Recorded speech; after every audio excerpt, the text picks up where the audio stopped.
Yeah, that's fine. I'm gonna let the stream cook for a little bit before I actually get going. Yo, I am just chilling with this music now.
Alright. We'll be getting good to go here in just a few more minutes. Helix1B2, thank you for the tier 1 for 58 months. God damn.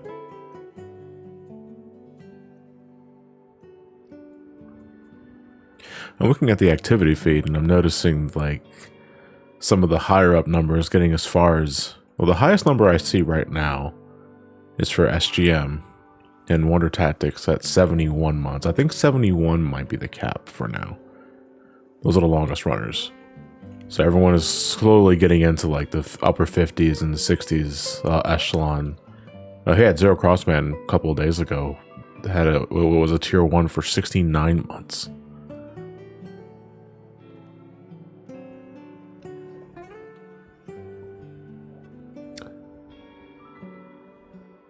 I have come from the past. You are getting blue balled by Snowcloak to this occurrence. Also happy to say I'm experiencing the final part of Shadowbringers soon. That's great. I hope you've been enjoying yourself, John Discordia. And I appreciate the bets. Favorite GTA? Man, I'm not the guy to ask that, because I stopped giving a shit after San Andreas. And even then, that wasn't even after San Andreas. It was in the middle of San Andreas. I never finished San Andreas because San Andreas kind of just burned me out and I got bored. So if I were to say Vice City, you know, I'm pretty sure that'd make me sound like the Gen 1er of Grand Theft Auto fans. But then again, I'm not really a Grand Theft Auto fan because I've only played the 3rd and Vice City. I really enjoyed my time with those, but I wouldn't consider myself a Grand Theft Auto fan.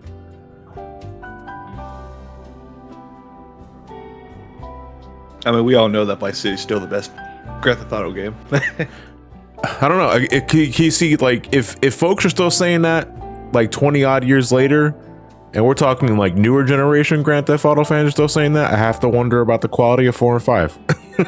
I mean, they're probably still good. It's just where literally Vice City is just literally Scarface, but times 2. God. So the original Grand Theft Auto games on the PlayStation, like 1 and 2, I can't play those games. Like I know they're nothing like 3 and beyond. Like 3 ultimately changed the series for the better, but man, like the first 2 games are unplayable for me. I can't.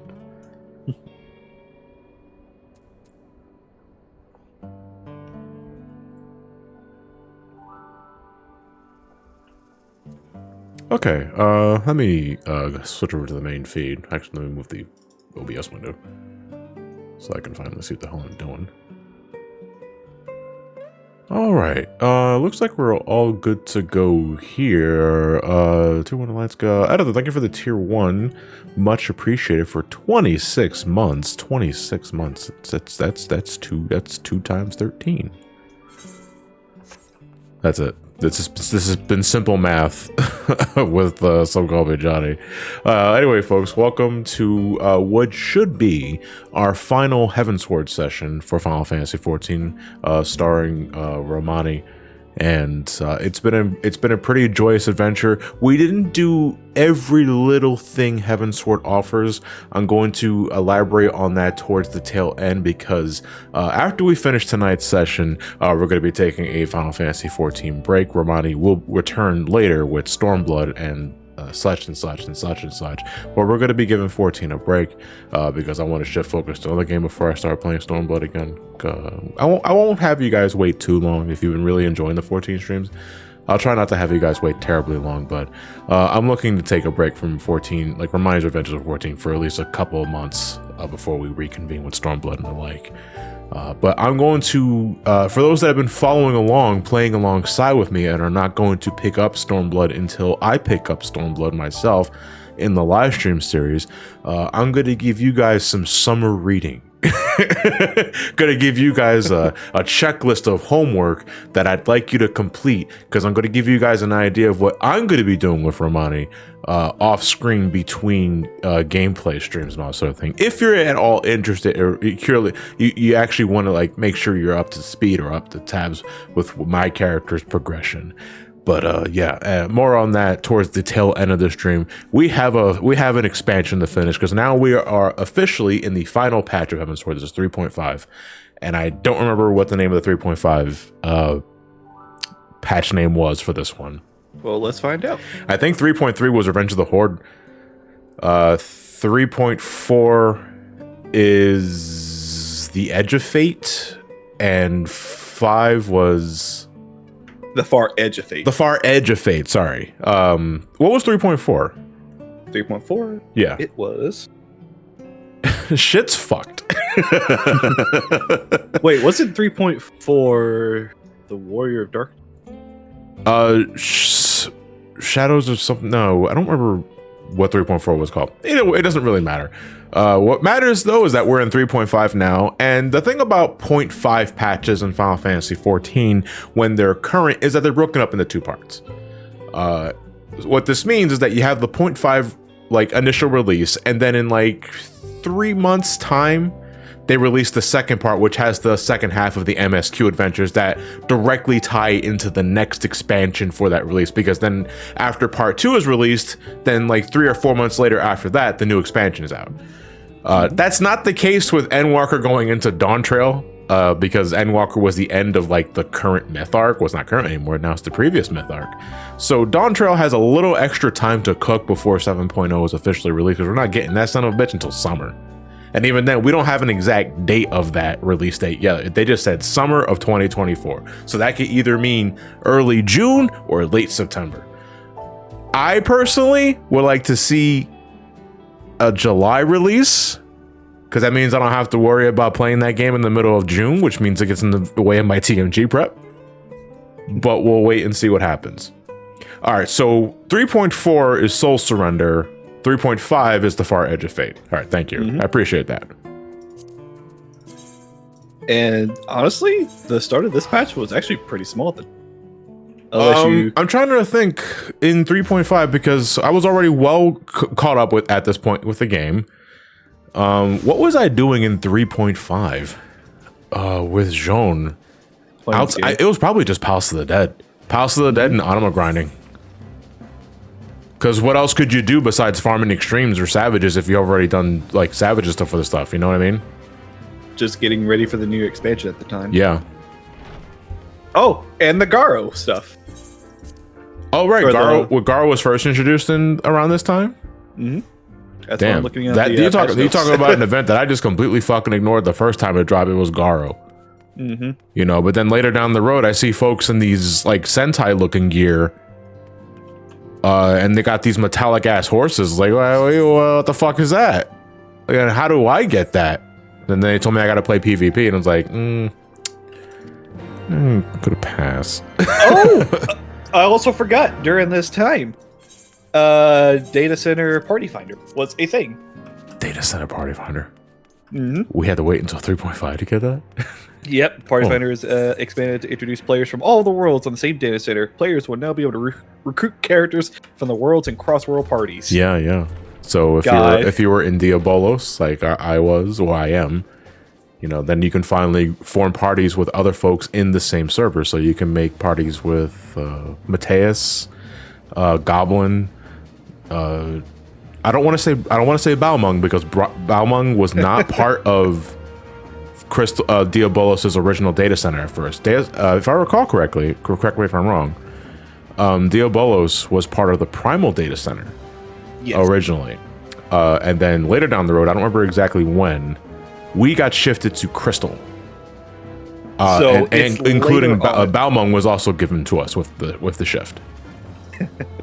And people making all the damn memes about that sort of thing because Balmung to this day is like ERP Central.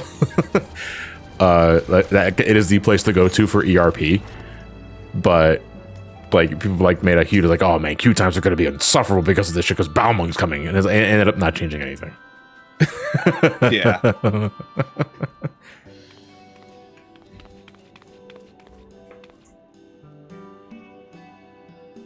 Let me see. Tataru, normally in quests, in MSQ quests, when Tataru is taking us to the side for whatever reason, she has some new outfits for us.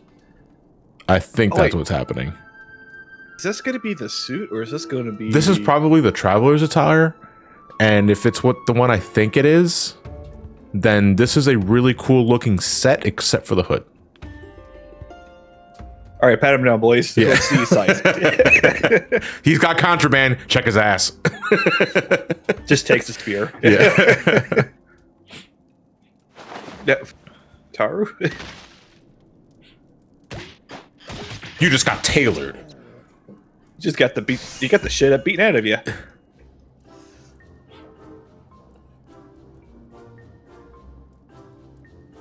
Isn't that the Shadowbringers one? That's why I'm kind of like I'm misremembering what suit might be, because normally when she's doing this, she's making us an outfit that we can just wear.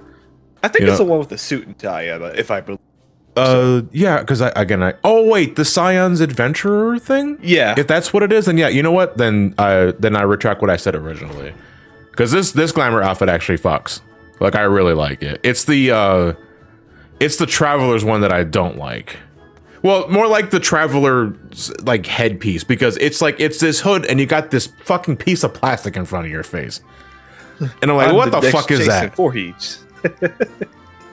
No, that one comes in the next. That's in Shadowbringers, I think. No, it's either Shadowbringers or was this Stormblood? Yeah, because getting ready to go right, to Shadowbringers. Right. And there's only one reason why I could think they designed that thing with the plastic face like that. And it's kind of dark, but it works in my head at the very least. Because later down the road, an aspect of the plot that's going to be introduced or at least brought back is this poisonous gas known as Black Rose. Very fucking lethal shit. Will kill you on sight if you manage to huff and puff that stuff.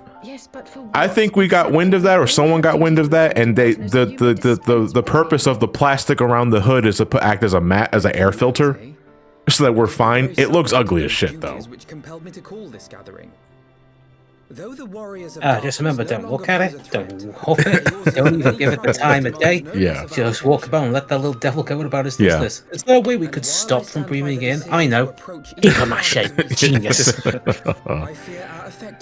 The Wayfarer set from 6.1. Dude, the Wayfarer set in 6.1 is legit one of my favorite pieces of clothing in the game. It is. Like, there's little to nothing wrong with that outfit. Is that all? Well, then the decision seems clear. No one else is showing any enthusiasm for the role, and judging by your performance at our previous meeting, you would seem the perfect candidate. Thing in the Say what? My glamour thing box. If I'm on like a different data center. Yeah, what about it? Yeah, you can check the glamour gesture. Yeah. Also, what is Different this data name? center or world. You can check the climate adjuster. You just can't check the summoning bell. You can't check your retainers. Sorry, I got distracted by Femboy Booty Breaker. That is Come a again? name I just saw that name in Udall, and I'm like, what? I'm sorry for ruining the immersion, but my god. Yeah. Wayfarer, the Wayfarer cloak is my current Dark Knight glam. It's just so good. Lala, thank you for the tier 1. Lala, Little John, hope your alt game plus journey goes well. My aim for all 1,519 fish draws closer each day. Currently sitting at 1,002 now.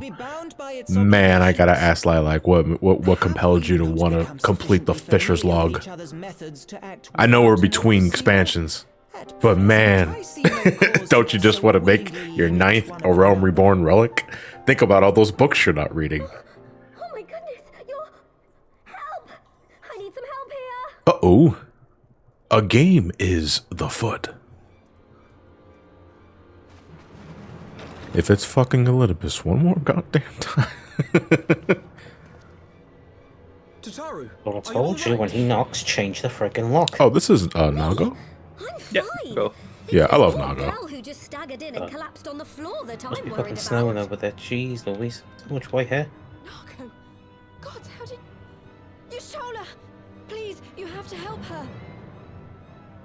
Don't Nice. do. Nice sleeping mask, by the way. Closing these wounds. Everyone says like, what wounds? She's like, she's not bleeding. It's like, shut up. God damn you, PlayStation 3.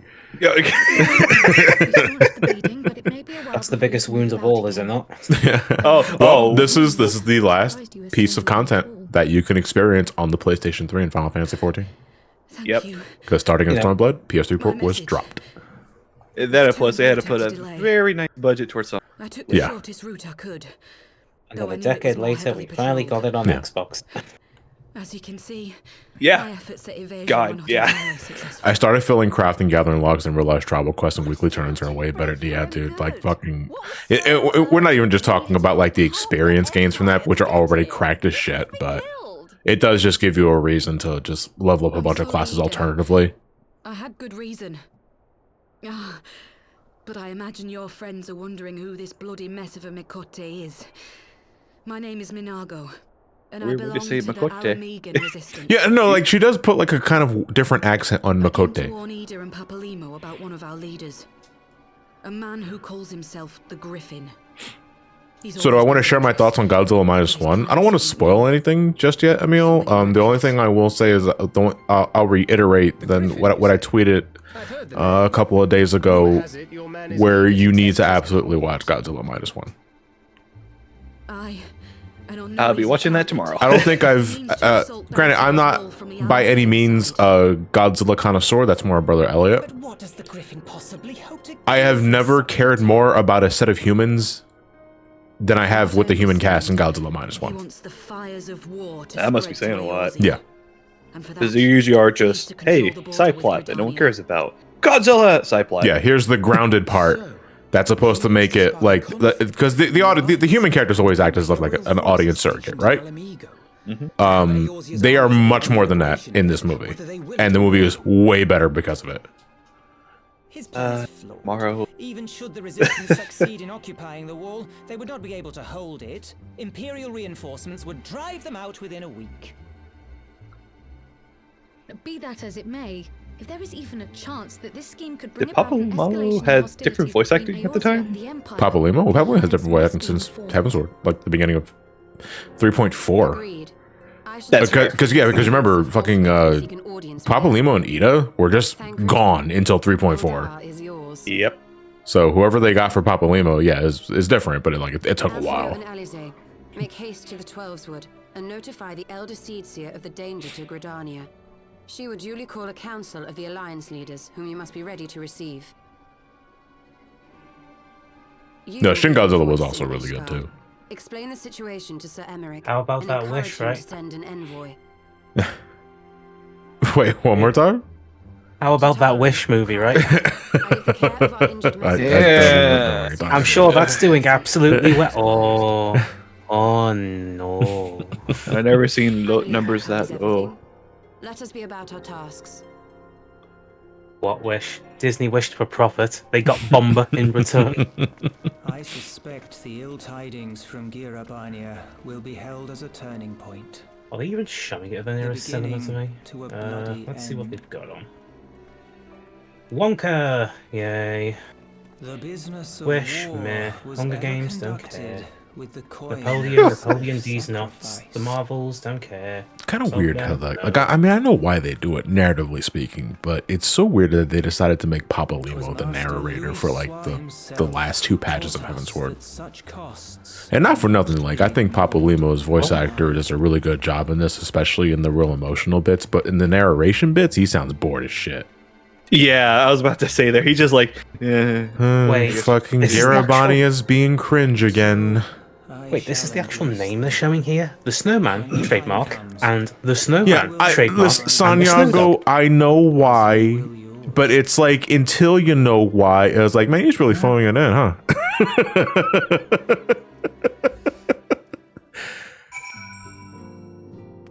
wait, was this also the patch that added G-pose? Get the fuck out of here. 3.5? No. They made a lot of changes. Oh, they That's probably what- just made it more user friendly. Oh, I know someone who's really into G-posing, but that's about it. I don't know anything about the process. I mean, you're just taking screenshots. That's all I get. Okay, so And just- I just guarantee you, emote. and I feel I'm not overgeneralizing when I'm saying this, those that are really into G-posing are using third-party tools to also get the pictures that they want. close down the enemy system. I know when I'm being called out. Well, good day to you, sir. I shall take all my Yeah. programs, and you just see like an 8 gig download and leave. I should know I am friends with a lot of hardcore dedicated G-posers, and they all use the same tools. But I mean, I don't give a fuck. It's the end result that matters. I just wish I had a little more discretion with loading up my Twitter, because sometimes I will just have titty in my face, and I'm in a Walmart, folks. I'm standing in line getting ready to check out, and there's titty, and it's like, fuck me, this is what I get for not And then grandma comes up having an behind you alternate and account says- or some other shit. And then grandma comes up behind you. Oh, that's a lovely little shot. Nope, Did you make Godzilla that? is not available here. Well, that's Yeah. fun. So let's see what we do have available here. We have a Panto, the Snowman and the Snow Dog. Great name. That's literally what it's called. The Snowman, trademark, and the Snowman, trademark, and the Snow Dog. No trademark. The day, a Panto, the 20th anniversary release of Elf with Will Ferrell. Extraordinary Man. How to have sex. How to have I sex? am- Is there? Actually, I have to ask this. I know this is kind of tangential, but this is how my mind works. First thing that came to mind. Is there a How to Have Sex for Dummies book out there somewhere? And doesn't it still Hang have on. like the I'm guy with checking. the nerdy glasses, like How to Fuck for Dummies?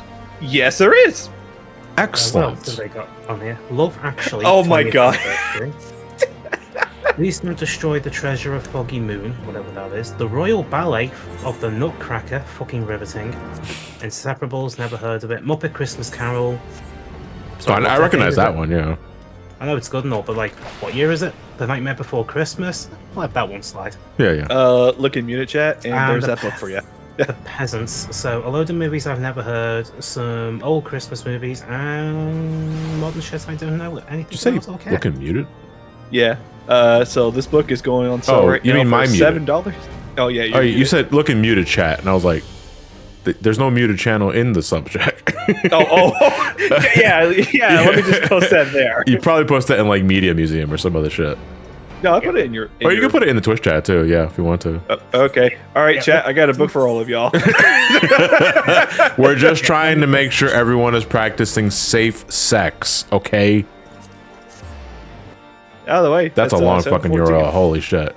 I don't know. It's Yeah. Dr. Ruth's RX for a pleasurable sex life. Sex for Dummies, a reference for the rest of us. Free tips at dummies.com by Dr. Ruth K. Westheimer.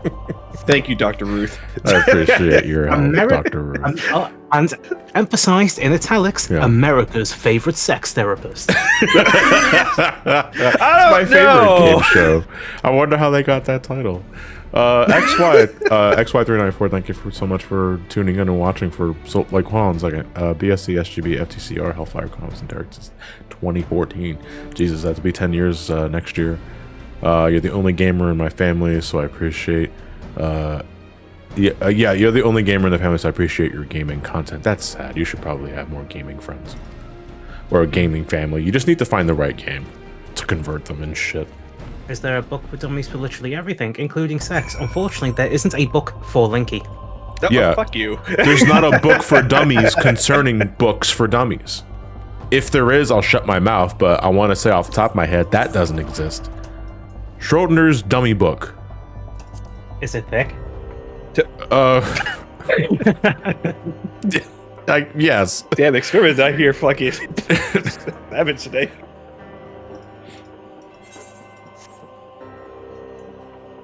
Look, I can't help it. You make easy setups. You want to know what I like thinking about that makes me laugh? Sex scenes in video games. Because I just imagine a couple wearing a mocap outfit while doing the motions. And that's just funny to me. I've heard of going through the motions, but this is taking the piss. Yeah.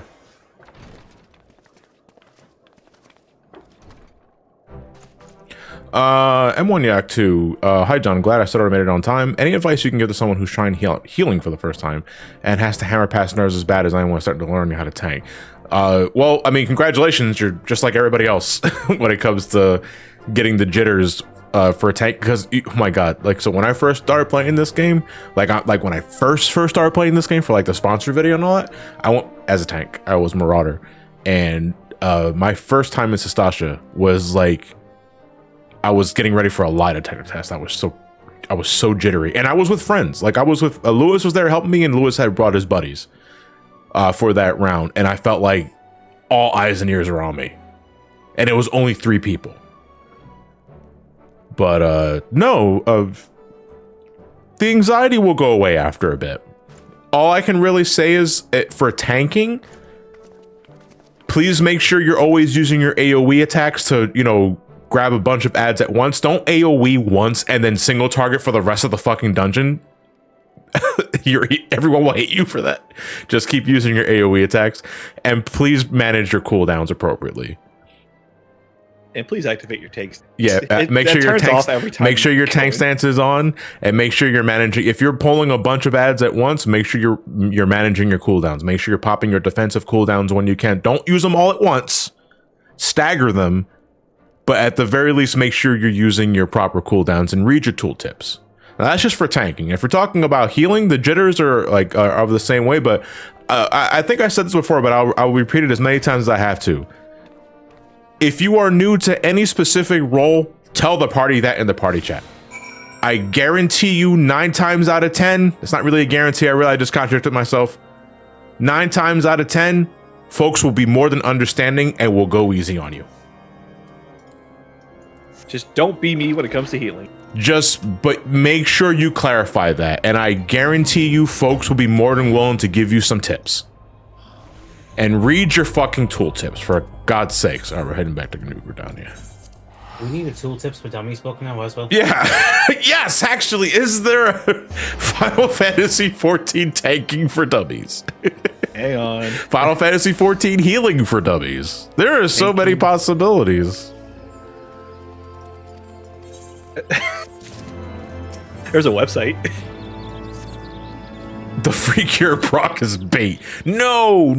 You see, as a newbie healer, I think Cure 1 will be your best. No, actually, I'm pulling your leg. Cure 1 is, all right. So M1, if you're still in the chat listening, if you decide to heal for the first time and you decide to go, because more often than not, folks are going to recommend you Conjurer, which upgrades to White Mage later as your first healer, because it's probably the simplest to get into, and for good reason. Like, it's a very no-nonsense healer. Like, it heals and it damages, that's it. No nonsense. There's no real frills to it, but there's no nonsense. It's very easy to understand. The moment you learn Cure 2, you should be using that almost exclusively for single target healing. Don't use Cure 1 anymore. Only use Cure 1 if it's all you have in a low-level dungeon. But once you learn Cure 2, that is what you should be using almost exclusively. Cure 1 is a trap. Free Cure is a trap. But what about Cure 3? It's Cure right there. 3 is, oh God. Because now you're just getting me into personal pews that I still see in current content, and it drives me fucking insane. And listen, I understand if you're old school Final Fantasy veteran that maybe played all the single player Final Fantasies and you're heading into this one, right? Because you heard great things and you want to see what all the hubbub is about. This game doesn't work with the same logic as old school Final Fantasies. Just because there is a Fire 2 and a Fire 1 does not mean Fire 2 is stronger than Fire 1. They work in completely different contexts in this game. That said, the same also applies for Cure 3.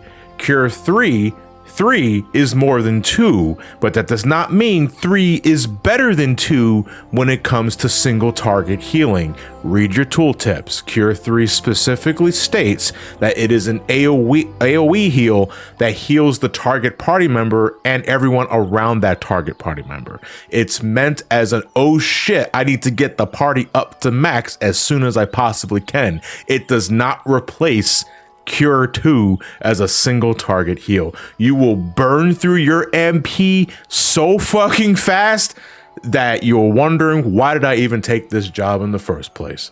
Read your tooltips, folks. For healing, White Mage, cures are your single target heals. Your AoE heals are Medica. Medica 1, regular heal. Medica 2, heal with a regen. That's it. Read your tooltips. I guarantee you things will just snap into place and it'll all become clear. Otherwise, I don't know, should have gone to Specsavers. Wait, Machinist is over there. Is Sage beginner friendly too? I unlocked it a while ago as my own hero, but I never really leveled it. No. I don't think Sage is beginner friendly, but I also don't think it's asking for much in the first place either, Neko. I love Sage. Sage is my favorite healer. Like, bar none, it has become my favorite healer in the game so far. You heal by doing damage? But it is a barrier healer. And barrier healers work on mitigating damage, not so much restoring health. So to get the most out of it requires knowledge on like the fight at hand or how mechanics work. But man, like it looks great, feels great. I love Sage. Sage, it probably, if it like towards the beginning or like towards like the next few weeks of like Dawn Trail's release, and I do like that big thread of like my jobs and like what I think about each of them. If I were to have to pick favorite job of Endwalker, it'd probably be Sage. For me, it would have to be Reaper. I really, really love the crazy shit you can do with it. Yeah. I mean, Reaper goes crazy. At the hands of a great player, Reaper goes nuts. Yeah, but if you die once, it's hard to get back your. Well, I mean, but that's not so much of a Reaper problem. That's more of a 2-minute meta problem. Yeah, you know. Is that not so, Master Alphino? Hey, Kane. Elder Seedseer. Our information comes directly from a member of the Resistance's inner circle, and we have no cause to doubt its veracity. I think I do a quick trial.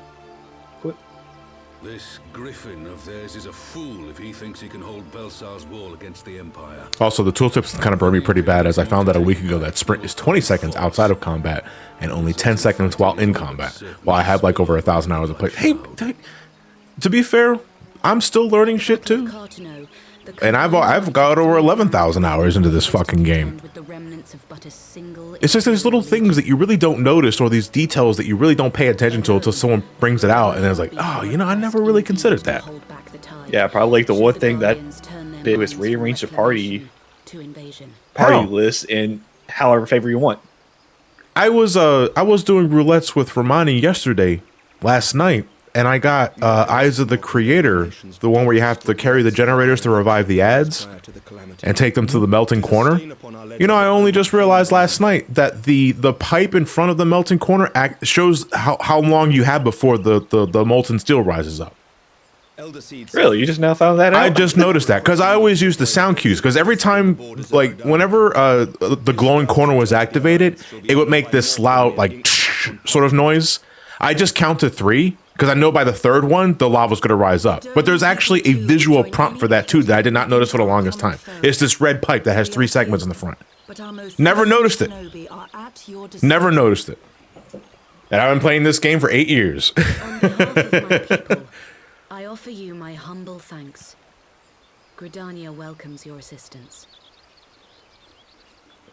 It is time we set I just learned yesterday that Pot D has eye level gates for your Aether Pool.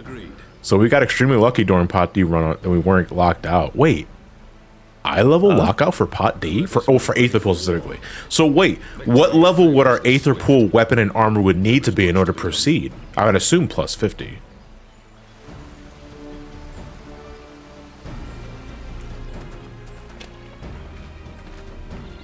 Maybe.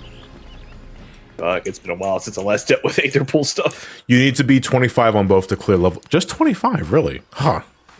The council Makes you wonder why they even have it at all. It doesn't take any effort at all to get to 25. To bolster the border's defenses seems eminently practical. Kind of why I haven't had it come back. Miss one expansion, all the tooltips change, and you don't know what's going on anymore. To be fair, Daiwari, I don't think it'd take that much time to, you know, just refresh your memory or at least learn the new ins and outs of your job if things change to a point. Like if you were a pre-Endwalker summoner going into Endwalker Summoner, then yeah, that's perfectly valid because your job is just not there anymore. But I think in any other circumstance, I don't think it would take that much effort. So if you're thinking of like ever pondering coming back to the game, I think you'd be just fine. Yeah, take it slow, learn your mechanics, and you'll be also I learned last night that arm's length works on Garuda. Oh, just regular Garuda? Hell yeah. Wait, are we talking about like regular Garuda or Uwu Garuda? But regular Garuda, I love using arm's length because like she'll always auto attack you a couple of times when the battle begins, and then she'll jump off to do her Mistral song, and the Mistral song cast is like 3 times longer. And it gives everyone time to get behind the rocks if they have to. My 2 other favorite things that not 2 other favorite things, but the 2 other things that I like using arm's length just to fuck with people is Gilgamesh in Battle of the Big Bridge, because he can also be arm's length. And wait, really? Yes, he can be arm's length. So if he hits you before he goes into like that fake grovel where he's like, I give up, that cast bar goes 3 times as slow. So he's just kneeling on the ground for what feels like an eternity before he decides, I lied. Have at you. You son of a bitch. If you do that next time we get I do that all the time when I'm a tank because I'm an asshole. The best thing that I found out you can arm's length is the last boss of Labyrinth of the Ancients. The one that casts Ancient Flare. Because you know what? That means Ancient Flare takes twice as long to cast. Giving everybody enough time to fuck up the button mechanic anyway. But you gotta be main tank in order for it to work. Because, you know, the guy's only auto-targeting the main tank.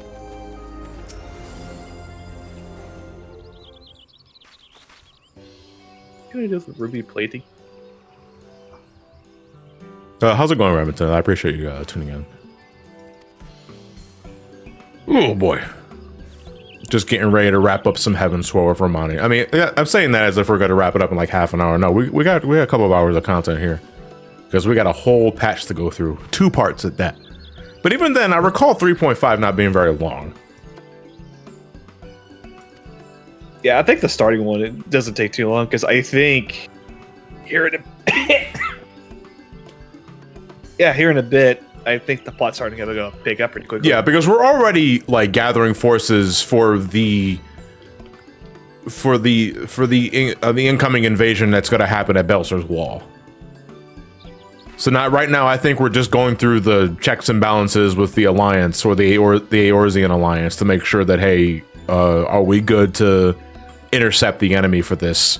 Because things are starting to boil over. Actually, what was introduced in 3.5? Let me double check. Also, believe Astro changed quite a bit between Shadowbringers and Endwalker. I mean, to be fair, Astro changes every expansion.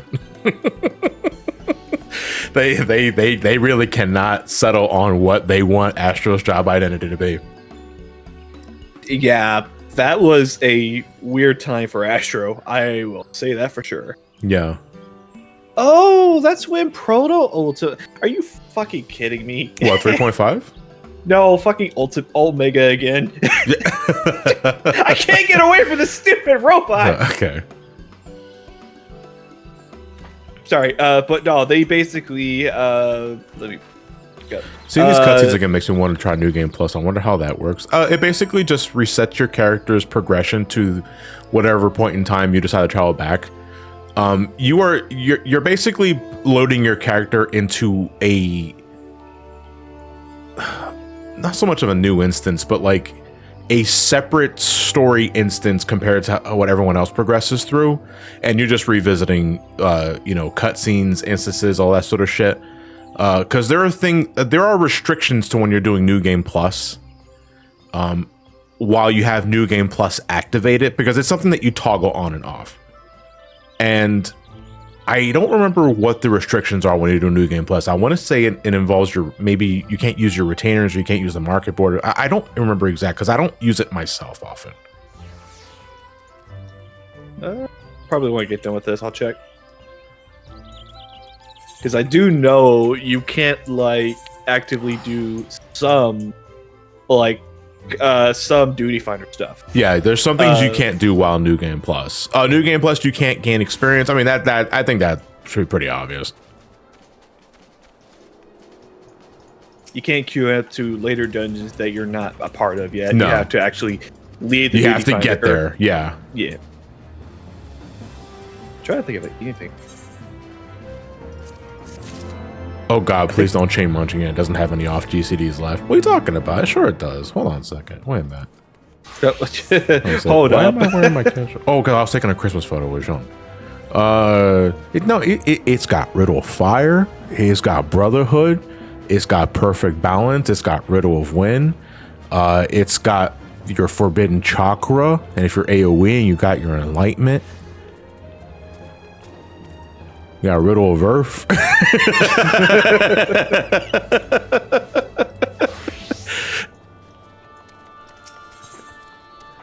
Okay, we're about to unlock the final dungeon of Heavensward. This is Baelzar's Wall. Ooh. I gotta hurry up. Ooh,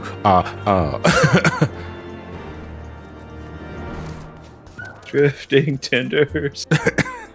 Oh, did you see the Omega battle in 16? I experienced it. What did you think of the music? You could tell Soken really worked on that one. Yeah, because I wonder who composed this theme. No, like it was fun. It was like fire when I heard it. Yeah. I listened to the track myself because people were pointing it at me. I was like, yeah, this slaps. It's not just Escape, it's Oz's Law too. Oz's Law is also in that theme. Yeah, but the fight itself is fucking crazy. Well, to be fair, Oz's Law is also in the original Escape too, now that I'm thinking about it.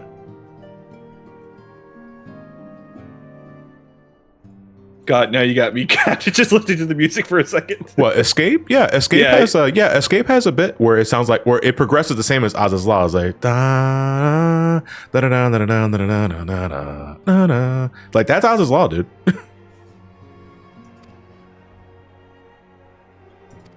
Oh my God, you're yeah.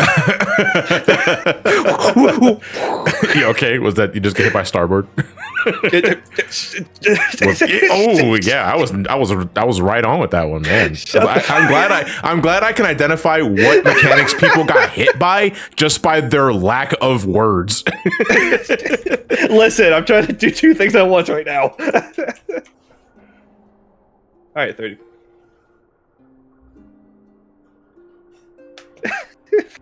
How'd you fucking call that? You screen looking. Yeah, I think you can back me up. You're not streaming your screen. Yeah, that's fair. I am not streaming my side. That's like if someone's getting shit on an Omega, I guarantee you it is almost always Larboard Starboard.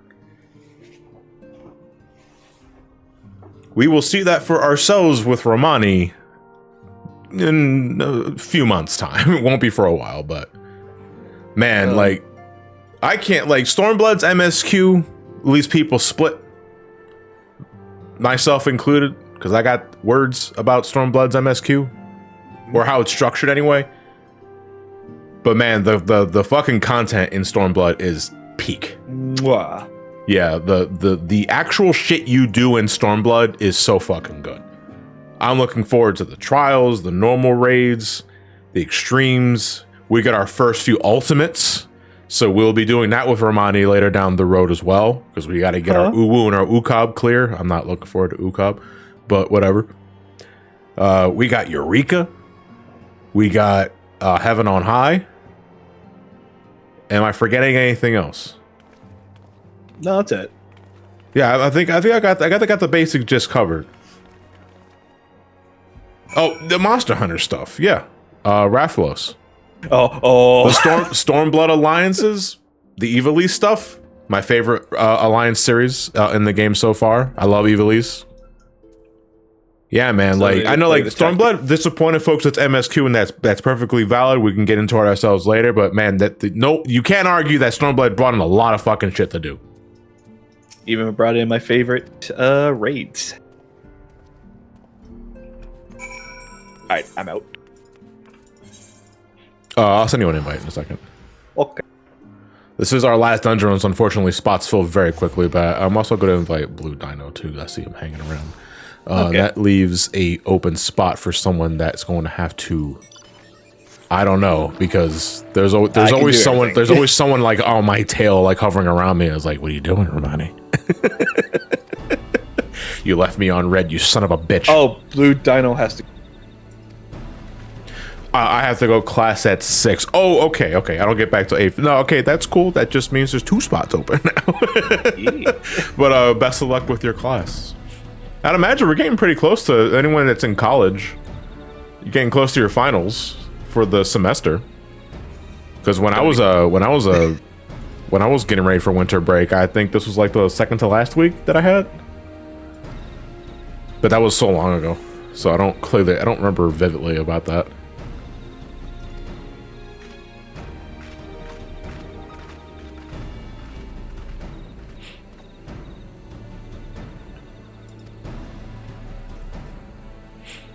Thanks. A little bummed because I love this dungeon when I did it as prep, but c'est la vie. Hey, man, I mean, at least you did it.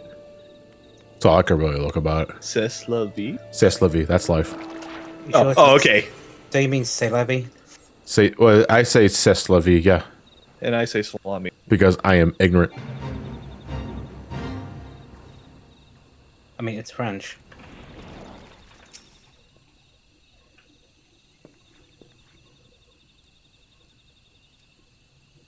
I don't think I have a character at this stage, but yeah, I got a science infection I'm dealing with, so I'm not launching the game tonight. Well, I hope you get better, Xanardo. Yeah, just sit back and enjoy what's coming up. Hey, Blazing Knight 50, thank you for the raid. Party of 9. Much appreciate it. All right, Twitch basically sent out some like feeds for everybody. Be like, Your hey, coming was foretold, servant of Ivalice. Or perhaps you serve another. I am Count Sidolphus Orlando. Your journey ends here. I work at McDonald's. I know. I was like, dude, I just want a number 2. I love Thunder God Sid. Thunder God Sid, it scares me. Especially when you're dealing with that one tank who's like, oh, I'll just keep my tank stance off. Come, show me more. My soundboard is busted. It's frozen right now. I gotta reset it. This is why you don't leave it out overnight. Fuck. Also, I do gotta ask. Have you been rearranging your basement? Oh, I mean down here? Like actual? Yeah. Yeah. I have the futon over here on my left. TV is on the right. The only thing I haven't done is I haven't fucking decorated the shelves behind me, and I got to take down the rest of the soundproofing that was on the other, because that originally that wall over there is where the computer used to be, and I had a bunch of sound paneling all over, but I got to take it down and I got to reapply it to this wall that's behind the rig, and then I got to start putting up some things on the other wall. Although we've been spending most of our time decorating the living room, and the living room is looking pretty nice so far. I should probably, like, you guys will probably get a good look at it with the whatever the next video I end up doing for the main channel is. I heard that. Who's sending me a party invite or a friend request? I'm watching a cutscene. God damn it! Light party, full party. Light party. God, I have been getting back in Prague. Literally, every time I see Light Party, I just go. You know, when you do roulettes and you load up into that one fight that is kind of a pain in the ass, and my first response is my eyes dart into the party list to see if anybody leaves early.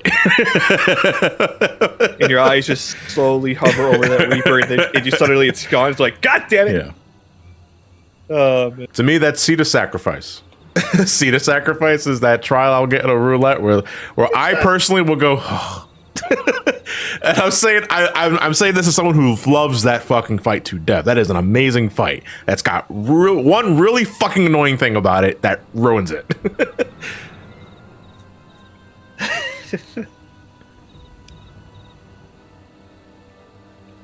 Oh, hey, Hilda. I think it's like the last time we get to see her for a long while. Well, last time she was involved in MSQ. No. Well, wait, is she in? What else is she involved with? Oh fuck, Baelzar's wall's already lit up in fire. Oh right, I totally forgot. What? It's gonna be on your screen only, but a certain event. It's only gonna happen on my. What are you talking about? I'll tell you later. Okay, what are you talking about? Just tell me. I already experienced this. The thing that hovers in the sky. Oh, okay. Oh, I know what you're talking about. All right. Yeah. Because like this game likes to do that every once in a while, and I wish it did it more. Damn. Damn you, Griffin. This is no way to liberate your country. You don't go fuck. How could you, Peter Griffin? Yoshi, please give me more friends list. No, Yoshi, please make the friends list load faster. It's so clunky and slow. I just want more friends list, man. Yeah. I'm already at max. Help me. Oriana Sanzu. I don't know who you are, but I'm with Ramani, so I accept all friend requests, Ramani. Although I will probably forget you after tonight's drinking session. You okay, Linky? I'm being kidnapped by a fairy.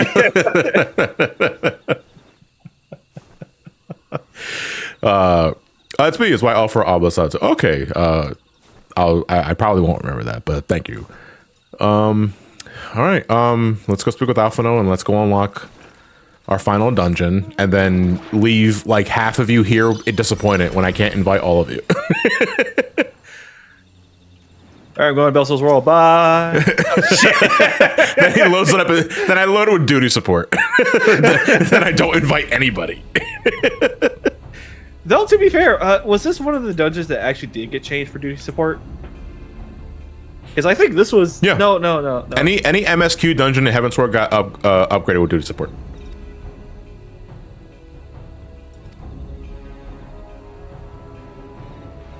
Be a new... me, because I have not touched this dungeon. Do I see a hunting log over a level 21 enemy? Oh, that bothers my OCD. There's a lot of things I haven't done with Ramani yet in terms of like field stuff.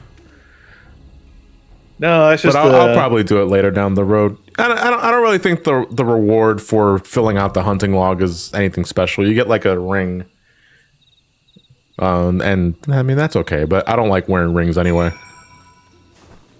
Rings are kind of cringe. Well, I'm just saying. Christ alive, guys. I can't invite you all. Well, because of nepotism, Linky gets the first invite. That's probably not the correct term, or the correct usage of that term, because Linky and I are not related. But, oh boy. I think just put it in Party Finder. All right, hold on. Then we're going to have a challenge.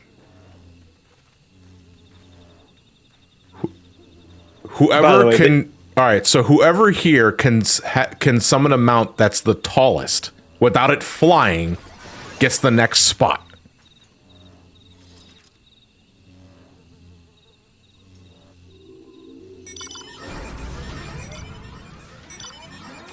Without it flying. Cruise Chaser is hovering. So is Eden. Idiots! I also forgot I had this mount.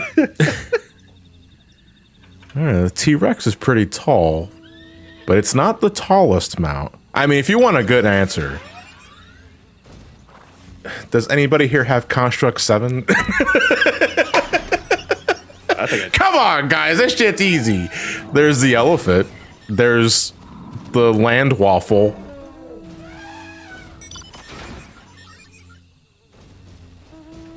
Huh.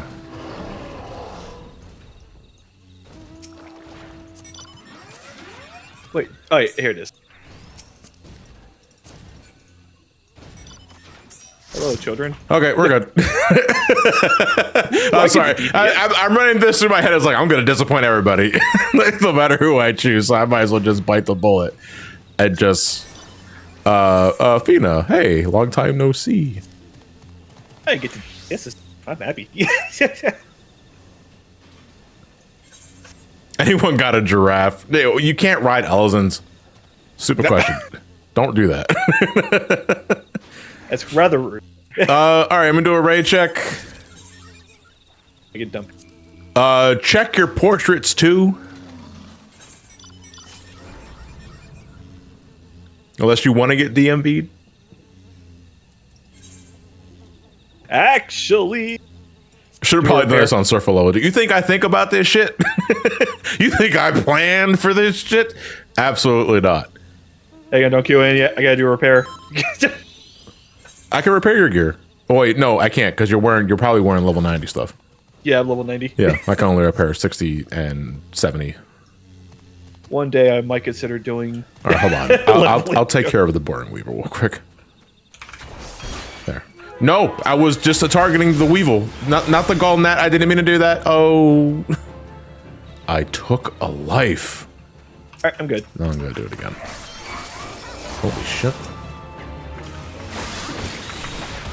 All right, 1 second. Wait, I gotta kill one more boring weevil. Yeah. Okay. That's despair for you. All right. You ready to go?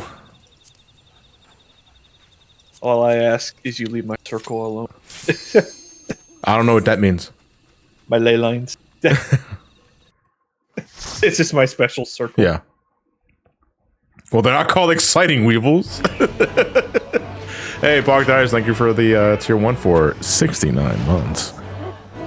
Well, not nice because I have a chest infection. Hopefully I can get some relief after watching the stream. Dude, fucking, well, not, I don't know what when you say chest infection, I'm not entirely sure what that entails.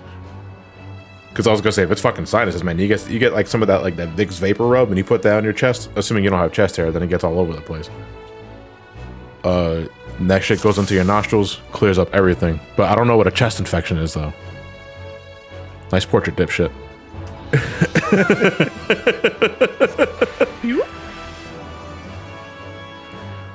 So, the funniest memories I have with Baelzar's Wall when it was new was that the wall-to-wall pull at the tail end of this dungeon was like, you know, the salty spittoon of wall-to-wall pulls, because on current content, you just fucking die. So you're like, actually, we can probably see it here, but the bards, the archers of these ad pulls give you dots that just fucking melt your HP for no fucking reason.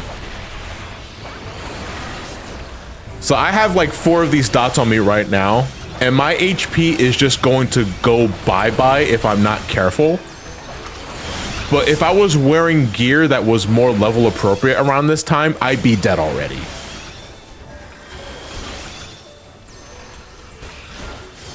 Wizard. That said, I currently have 4 of these fucking dots on me, and I don't see one Asuna.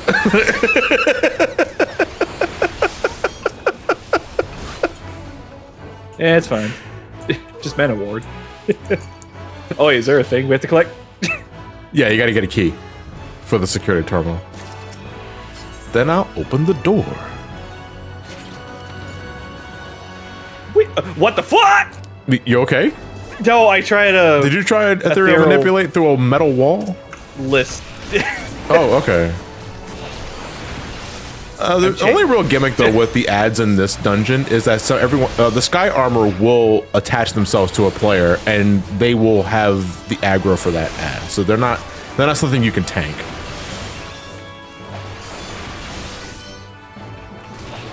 I'm only bringing mention to that because every once in a while when I run this, because more often than not I'll get Baelzar's Wall like an Mentor Roulette as I'm tanking. And every once in a while, I'll get the unaware DPS who like gets a little snippy with me because I'm not tanking the sky armor. I was like, dude, they tether to the player they want to grab.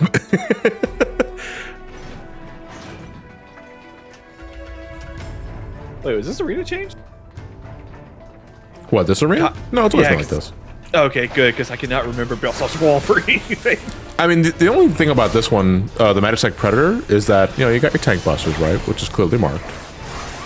And then it's going to summon 2 sky armors, which are going to tether to 2 DPS. I think it's either 2 DPS or a DPS and a healer. Not the tank, though, is the point. Yeah, so this one tethered towards me. And that one's tethered towards you. I'm going to interrupt your cast. Son of a bitch. Son of a bitch! Then I'm going to get a Prey. This is just going to do single target damage to the player in question. I think that's spread, though. I think if I was close to Linky, it would hurt him, too. Stay over there. Okay, if I get targeted again, though, I'm definitely going to harass you. Come on, man. I'm just casting. Come on. Why you gotta be this way? Oh!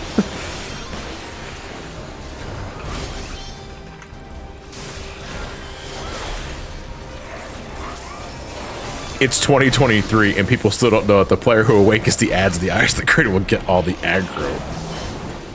Come on. Wait, you have one too. You have one too. Never mind. Yeah. Are you trying to kill us both? I just processed. Wait, he has one too. This actually could kill me. Oh, you're dead. See, look, now it's tethered to a tank. Finally, a tank that knows what they're doing.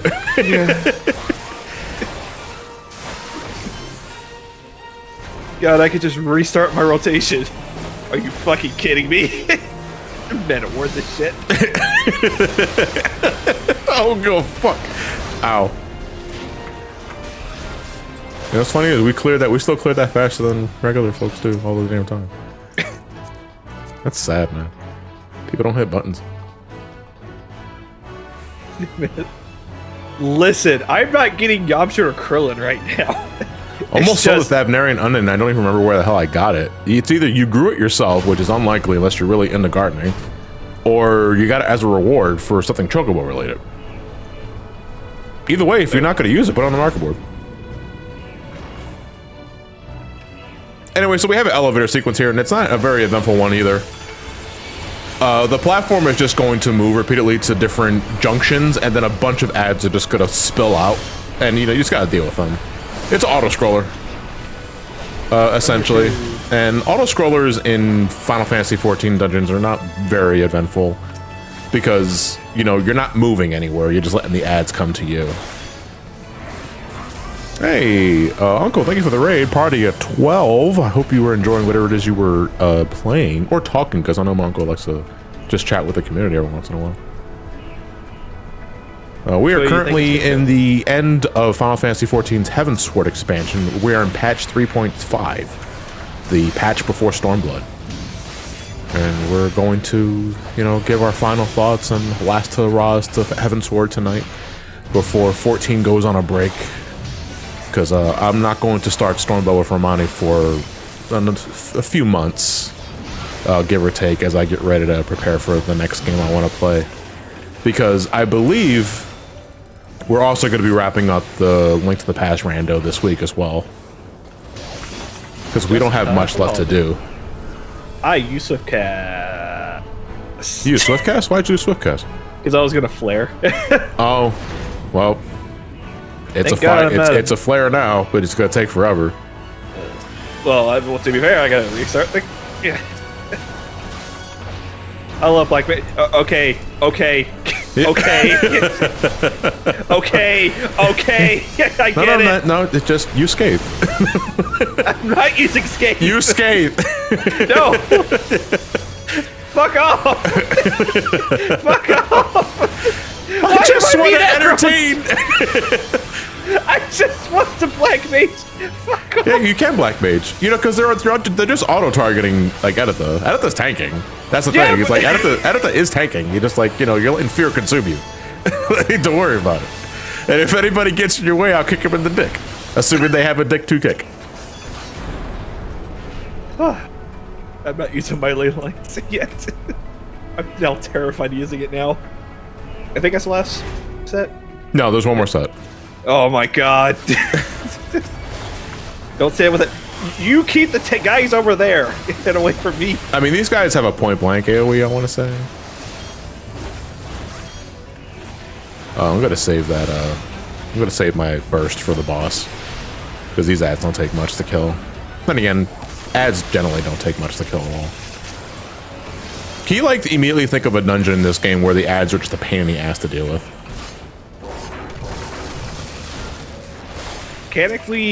Mechanically, no. It's more just so how many are there. If they're like the one set towards like the end of Stormblood. Well, the wall to wall, the penultimate dungeon in Shadowbringers, Mount Gulg. Yeah. The wall to wall at the end of that one is probably the hardest wall to wall in the game. Yes. Oh, Homemaker's Switch in Shadowbringers. The first dungeon in Shadowbringers is notoriously ball busting just because of how spicy the ads are. Yeah, they're probably like, hey, we're just extreme caution. Don't move. Let it run out. That's what happens when you move. You are cringe. You're cringe. You're cringe.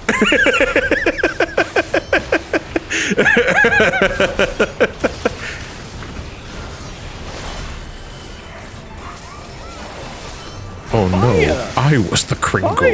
The Matitech slashers are funny because it's these bunch of little miniature ads that just hard aggro on the tank immediately, so you just see the tank get sword. Like, ah, spiders! Honestly, I think the dot itself, dot from Thunder 3 can take it out quickly. Or Thunder 2. What are you using Thunder 2 for? For those ads? Yeah, but the ads are not there. Well, I used it to kill the ads. Oh, I guess so, yeah. Oh, fuck off. Yeah, I mean, that's supposed to be a debate, though. No, not that. Me having to move in the middle of a cast. Oh, okay. So it wasn't even the extreme caution debuff that was worrying you. It was the fact that I can't DPS because I gotta move. You really are a black mage. Dude, ever since I actually started learning like the true rotation for black mage, I'm like, you know what? This is actually a very. Here's the thing: does black mage even have a rotation? Because I always look at black mage's damage output as reactionary. Did this proc? Yes. Use. Yeah. But honestly, it just feels good to just like sit in the back, just like, all right, you guys have fun with the mechanics. I'm just gonna fire.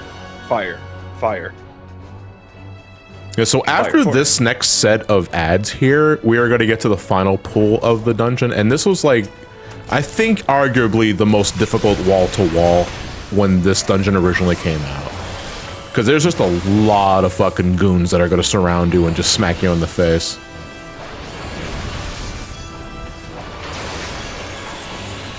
Actually, I just realized, because I'm going to be watching the cutscene, I can use my 2 minutes now. And they'll be good for the boss battle. Wait, how long is the cutscene? At least 30 seconds. Okay.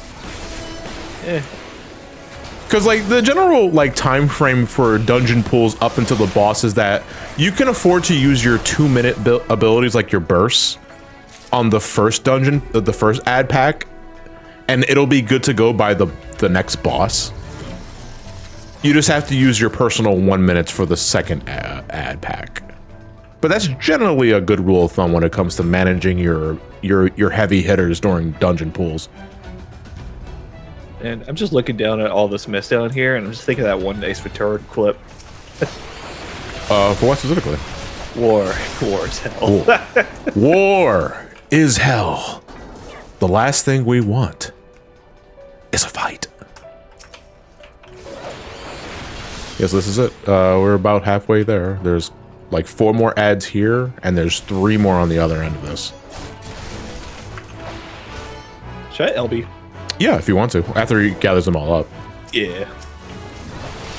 Yeah, if you, by the way, if you're a caster and we're at the final like ad pool and there's LB, fuck it, use that LB on the ads. It's more economical than just holding on to the LB where nobody uses it and then you just use it on the boss. I think it's just better to use it on the ads. Especially if you have a caster. Yeah, if you got a caster or a fizz range, I think you get more bang for your buck using it on the bunch of ads than just one boss. Da, da, da, da. Oh, Peter. Show your face, you fuck. I knew it. It was the Griffin. Richard Epcar. No, it's Ilberd. This fuck. And this is the. Wait, mate, he really. Ilberd, you're pulling my arm. And also, we get to hear the most famous quote from him. Oh, yeah. Ilberd, you piece of fuck.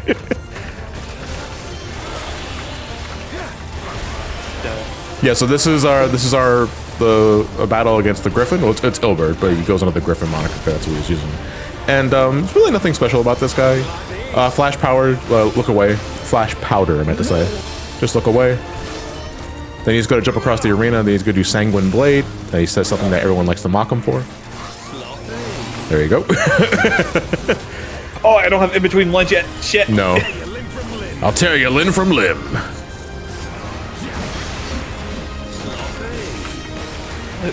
God, I can't tell if that's coming from the game or from you. It's coming. No, it's coming from him. Lion's Head is going to summon a bunch of blades on the ground, and then we're going to take AoE damage, and then the blades are going to start casting an explosion. We need to DPS at least one of the blades down to create a safe zone. More often than not, you're usually targeting the center blade. And that's it. But to be an extra deck, he's also going to target one random party member, then kick them off to the side. Fuck you. You can jump. Yeah, but if you know, I think you can arm's length that, or if you have like a gap closer ability, you can also just use that to get back into the field. Look for me. Oh. Flare. Man, I really miss having despair. He is going to tie a player up with an iron collar that will explode if we do not DPS it down. And it's on our, I think it always targets a healer, so we want to take care of that.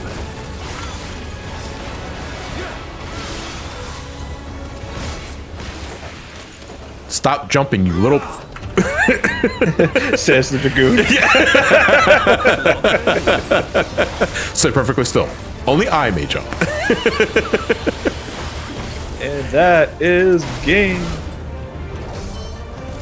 Cat's flare, cat's flare.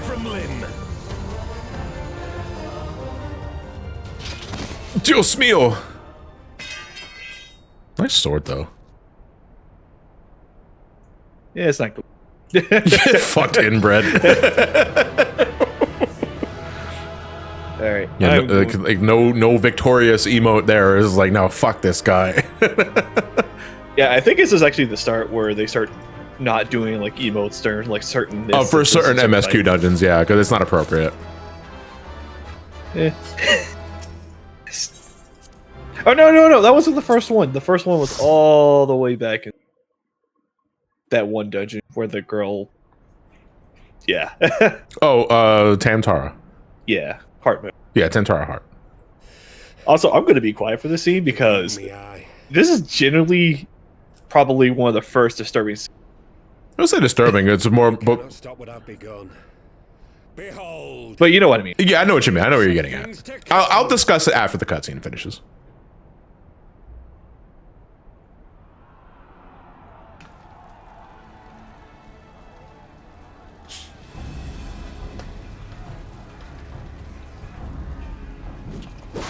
Stab.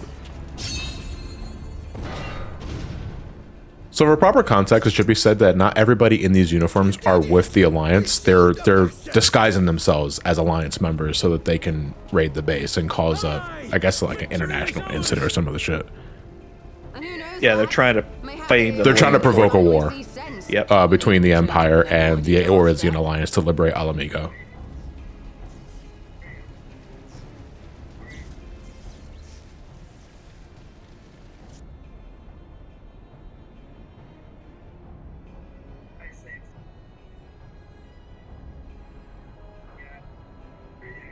This is for Alamigo, for Eorzea. They die that others may live.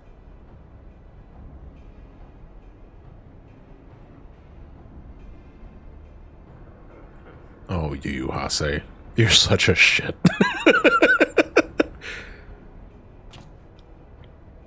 Wait, was that the one with the deep Yeah, voice? that's balls on the ground, Yu Hase.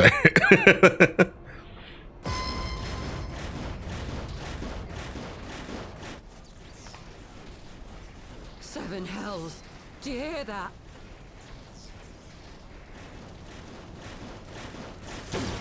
Oh yeah, get used to seeing these spiders. But this is what the Griffin wanted the entire time. War machines.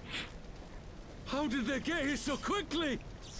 Because he not only wanted to, Stand your ground.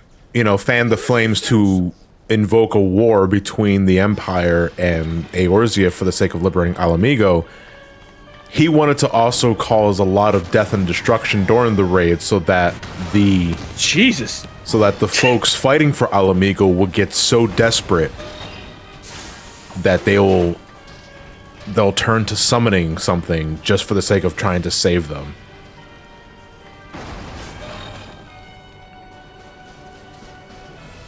So that everyone here is like, wait, this wasn't part of the script.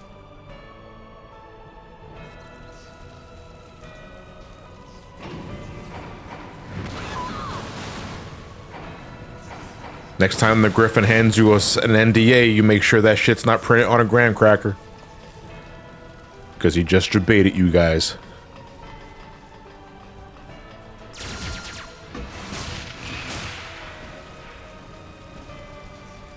Could at least use Rampart. It gets to a point where it's implied he just wants to see things burn. I think that's all but said, Shadow. Given Ilbert's upbringing and all that sort of shit. Too powerful.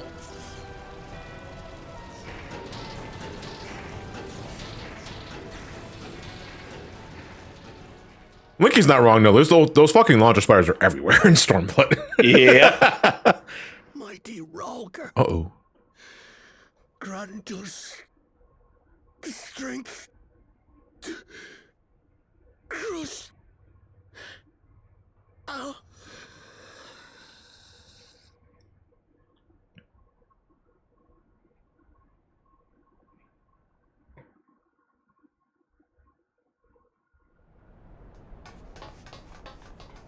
There you are.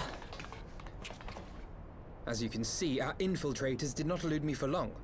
Lady Ugiri is sending for an airship even as we speak. What do we do? This is a massacre! I love Yida has the right response. How wonderful to see you, Commander.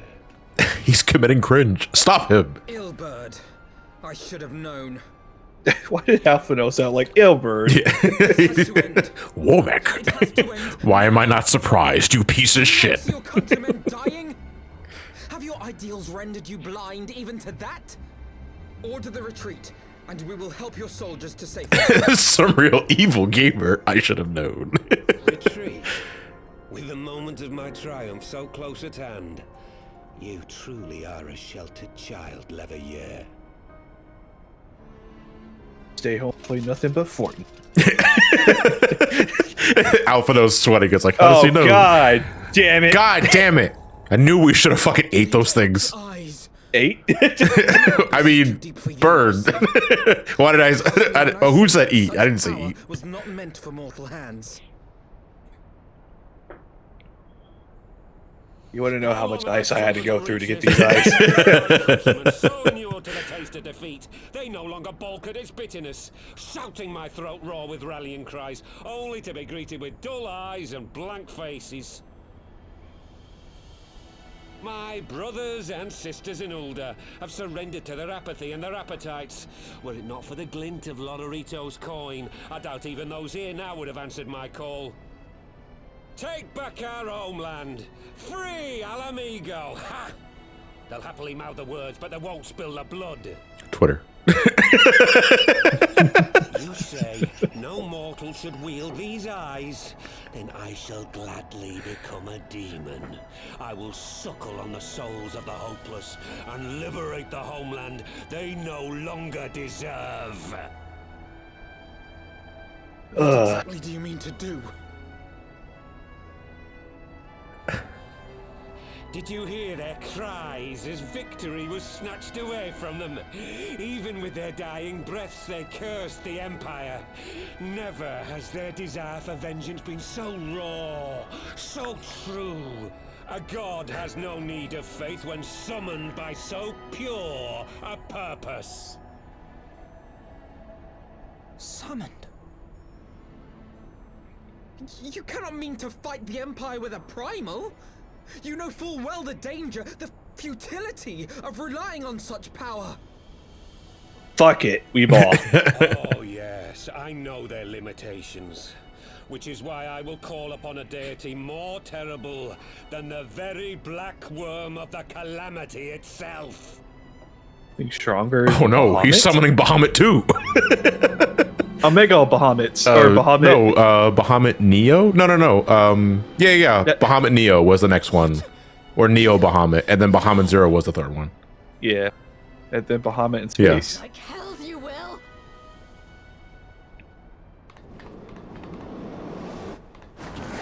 Flip.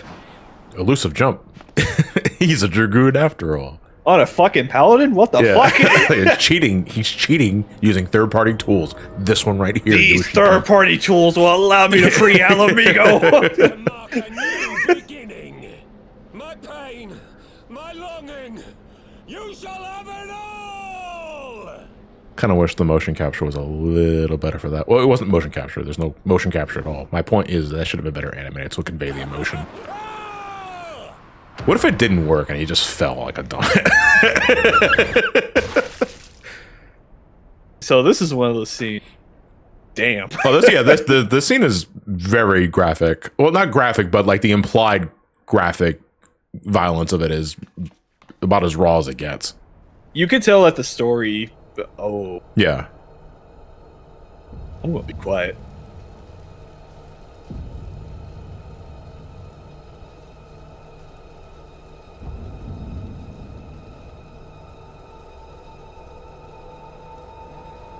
Hey, I mean, even in death, though, he's got a mighty fine set of pearly whites. Like, god damn, his teeth are better than mine even in death. Cringe.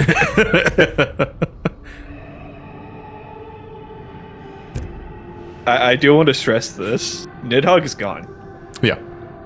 Yeah, Nidhogg's gone, but the dragon eyes are still a endless resource of aether.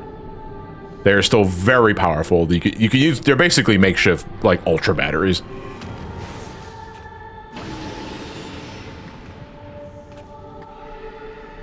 So using the prayers of his comrades' like last words and in that fit of desperation, this is going to be an ultra secret, sexy, juicy primal summoning because of the raw emotion needed to bring it out.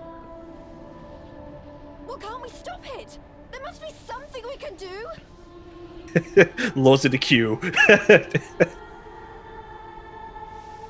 There is one thing. Then he just goes and unplugs it. Like, Papalymo, you're a genius. Where do you think you're going? Master Louisoix briefly contained Bahamut by means of a potent spell of sealing. I will now attempt to do the same. We need to emphasize briefly, Papalymo. Bahamut was barely in that fucking cage for 2 seconds before he busted out of it. Don't worry, I can do it better. Though I concede it may not always be apparent, I was ever your grandsire's finest pupil. And I had 2 more years to prep for this. Marty, of course. The staff still holds enormous power, broken or not. Don't you dare, Papalymo. I know how that spell works.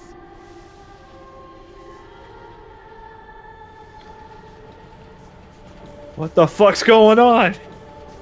Yeah, but Bahamut was fully formed primal, while this one isn't shaped yet. True enough. But I also think it's like maybe we should just find a different means. Can we maybe an old-fashioned net? Just capture that thing like a butterfly. So I do have to ask. Are you gonna go? Oh, with the choice given? Yeah. Yeah, I know what I'm gonna pick already. Thank you.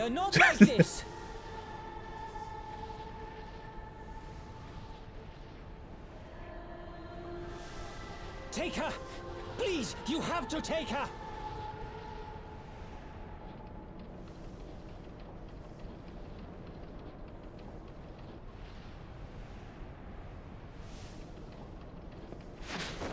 Gut punted edge. No! Damn it, Thancred! Put me down! Thancred! This is one battle you cannot fight. Away with you! At least unsync it. Give me a chance. I have friends. They're ultimate legends. No, I'm not leaving you behind. I refuse. We Lalithos gotta stick together, and the Synons only have so many of those. Bitch! You fool! I think he means now. Yeah. By the way, you don't get that cutscene if you. Yeah, if you trust Papalymo in this world, you'll just leave on your own fruition. But if you decide to want to, try and be the good guy thing and stay with Papalymo's side, Papalymo will just eject you back into the sea. He'll literally scathe you back onto the fucking ship. Knock back this dipshit. See how good a student I truly was.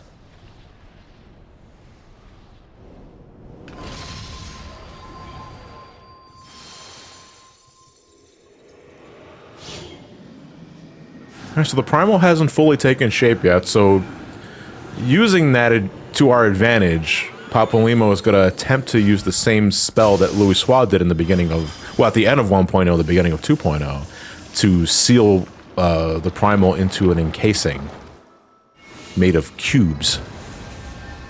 But the spell, unfortunately, comes at a cost, and Papalymo sacrifices himself to finish the spell. So that is the end of Papalymo. That's the last time we see him. And there we have white Dalamu. Just like red Dalamu. Yeah, it's like I don't know, because Dalamu was the name of the red moon that the Empire used to, well, the Alligans used to seal Bahamut. So if you look call up it that? Yeah, can we call it that? Yep. And until you got to, so this quest is where 3.5 part 1 ended. So until part 2 came out a few months later, all you had to do was look up in the sky and you'd see that. But as soon as we start doing the other quests, that thing is going to be gone forever. And the game likes to do this, like at the end of expansions, in a lead up to the other expansion. Like they'll have overworld changes to some things that will remain there until like they're no longer there for story related reasons.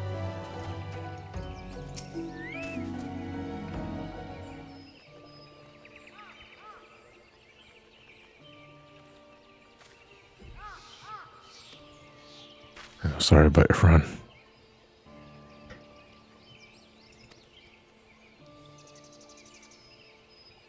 Oh. It looks like the spiderweb in Space Junk Galaxy. Yeah, it does look like a planet you can just wahoo around. Wahoo! Can you imagine Mario just long jumping across the fucking egg, dude? Anybody else see that plumber out there? And you decided to hear the Baelzar mix. Yeah.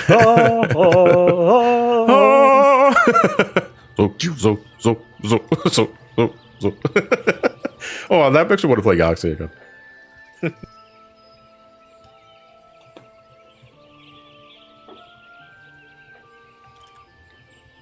Hey, to be fair, I was caught off guard. If I knew Papalymo was going to hit me with the anti-rescue, I would have dodged it and tried to help him anyway. But can I say something? What's up? I kind of wish we got to know a little bit more about Papalymo. Papalymo has more.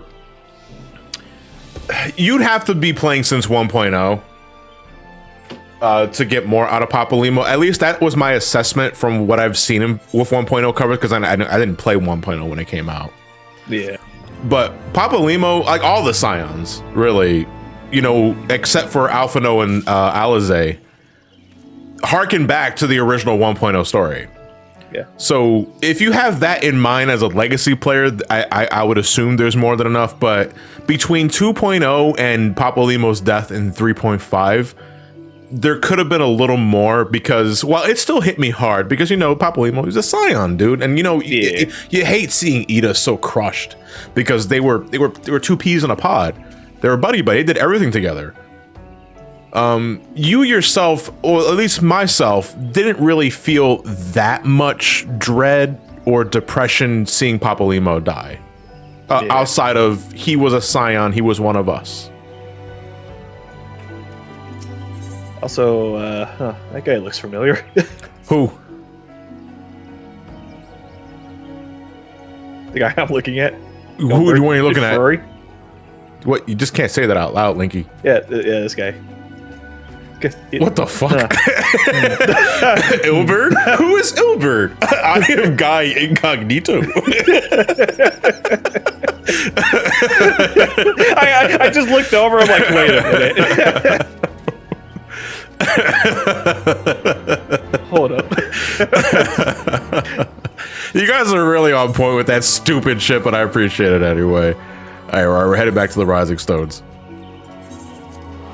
All right, and from here on out, you got a lot of cutscenes to watch.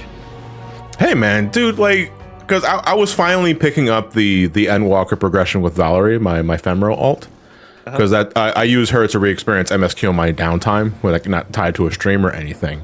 And man, like every time the game warns me, upon initiating this quest, several cutscenes will play in sequence. It is recommended that you put aside time to watch these into their full, or don't use the duty finder while in the middle of this. Do you know what they're telling me? It's time for me to go upstairs and get a drink. Yep. It is time to go upstairs and get a snack and then sit back and relax and watch the story unfold. I love when the game gives me that warning. I really wish a lot more games would do that. But hey, Papalymo is Papa no more. Oh my god. Do you remember the week 1 controversy when this patch dropped? Oh, you got to refresh me on that one. So we're gonna get a title at the end of this this quest.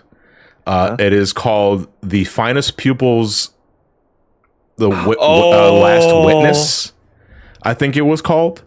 When this patch originally came out, the title was Papalymo's Final Witness. Oh, right, because it's just like, wait a minute. Yeah. So that's spoilers. That is just a spoiler that they put on the title. Yeah, it was Papalymo's Final Witness was the original name of the title, but then people bitched, rightfully so, because that spoils the big thing that happens at the end of part 1 of 3.5. So I think after a week, they finally changed it to The Finest Pupils, like Last Witness, or The Finest Pupils' Greatest Ally, or some other shit. Let me check real quick. God, I have to have so many titles. Yeah. Tip of Fate. Yeah, it has the same energy as Frieza Defeated. Goku dies. Yeah. God, I am so... The Final Witness. Or no, that's Coils. The Final Witness is Coils, which I think is what that was what the title was originally referencing. Because when you beat Coils, you get the Final Witness. When you do this quest and you see Papalymo do the Louis Suave thing, then they figured, okay, we'll just reference that again, but it's with Papalymo this time. So we're going to call it Papalymo's Final Witness. It's like, hey guys, that's a spoiler. So now the title is called The Finest Pupils Ally, which is considerably more vague.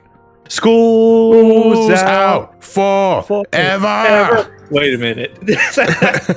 Yeah, it's just called The Finest Pupils Ally. this is the cutscene where we get introduced to probably one. Oh wait. Well, we're gonna find out now. No, all right. So that's the end of I think that's the end of part 1. So now we're in part 2. I thought they basically teased certain characters. No, that. Oh wait, I know what you're talking about. I think it might be after this cutscene. Okay. Because you're talking about the dude that comes out of the boat, right? And then faints. Yeah. I think it's after this cutscene or the one after. Oh, okay. Yeah, because I could have sworn that ended right at the end of How's it going, first part. Hunter? Like if you're tuning and stopping by.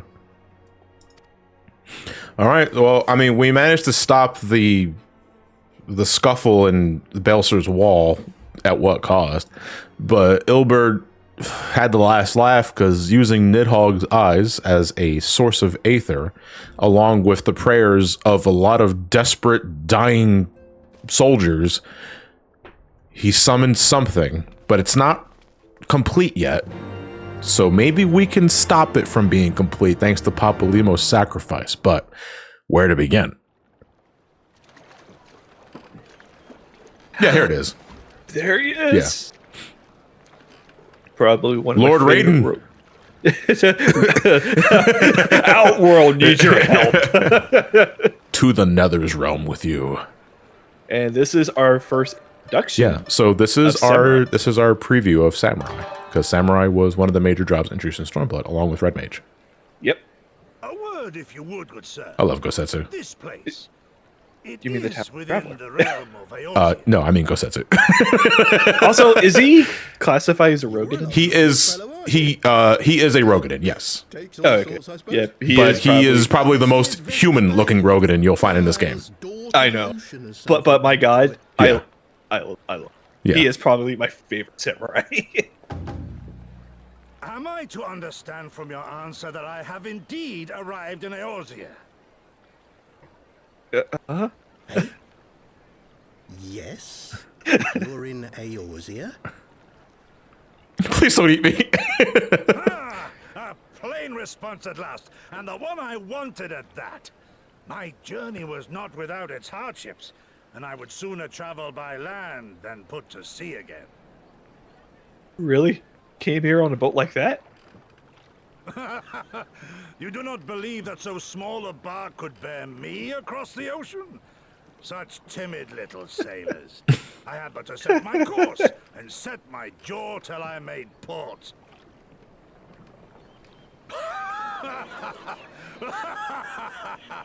I love this man. He's like, you know what? Fuck the big ships. I got a small one. Though, it would perhaps have been wise to lay down my oars a moment to sup on more than the spray of brine water. By the trembling of my limbs, I sense a brief repast may be in order. It's a pity I drank all the seawater, though. Man, I feel like I'm about to pass out. Yeah, I tried one of those charged lemonades from this Panera, and now my heart hurt.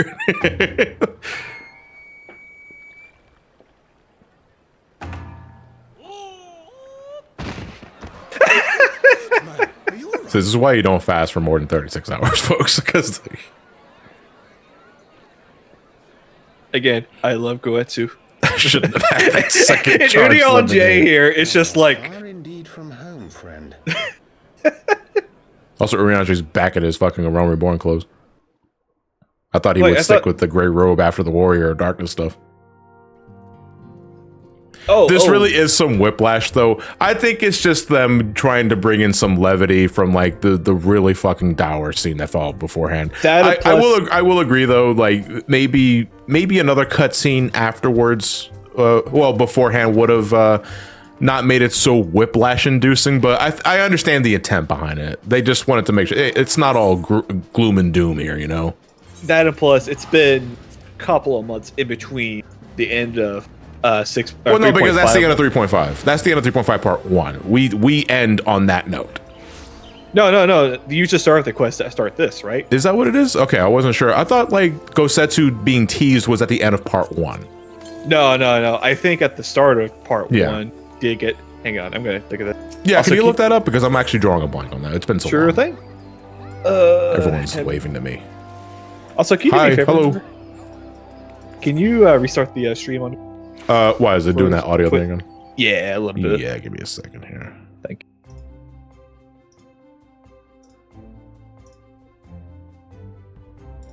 Oh, god dang it. It's doing the whole question mark thing. Pull this instead. Thank you. Gosetsu 840 pizzas in 30 days, and the reckoning is here.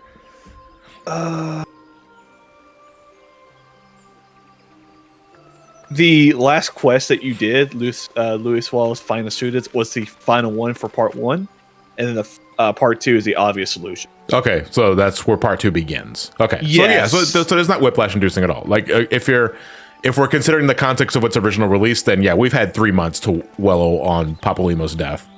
Yeah. So now that they begin with like a lighthearted cutscene, it's like, okay, look, like let's brighten up the mood a bit. That, and plus, if I remember correctly, they don't samurai this time, or did they wait until after this? Well, Stormblood wasn't.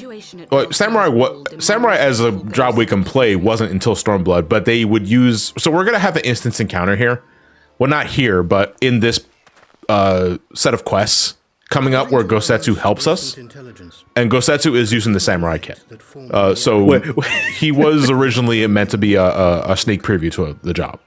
Which everyone was just like, all right, guys, watch his movements. What do you think? Do you think a single target? Do you think it's AoE? Oh, that's AoE. Of a primal entity. And then Goetsu is just like, I'm just a samurai.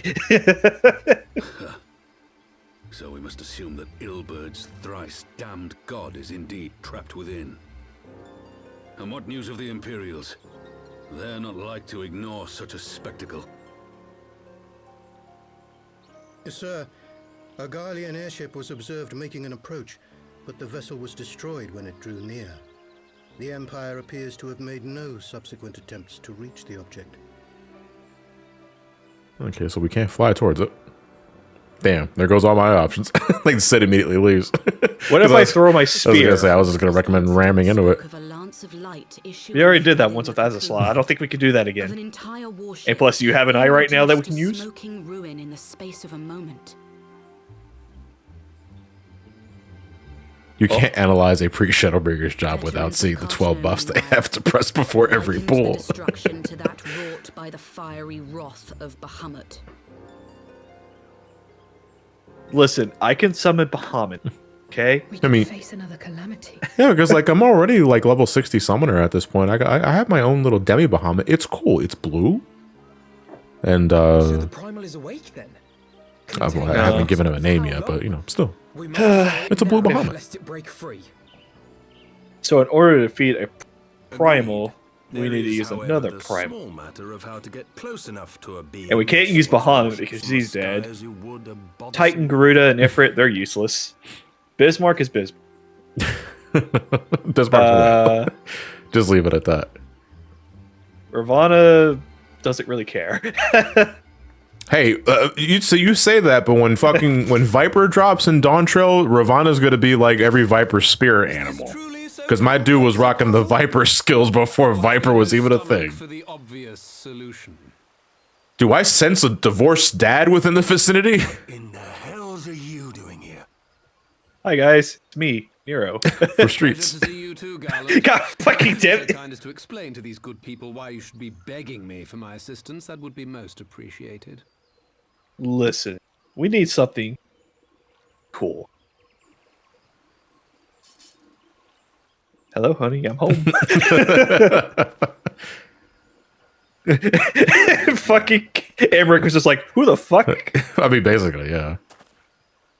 And I could just imagine Ramon just like leaning over his shoulder. That's Sid's home. I would implore you to not call him that. Tribunus of the 13th Legion of the Garlean Empire.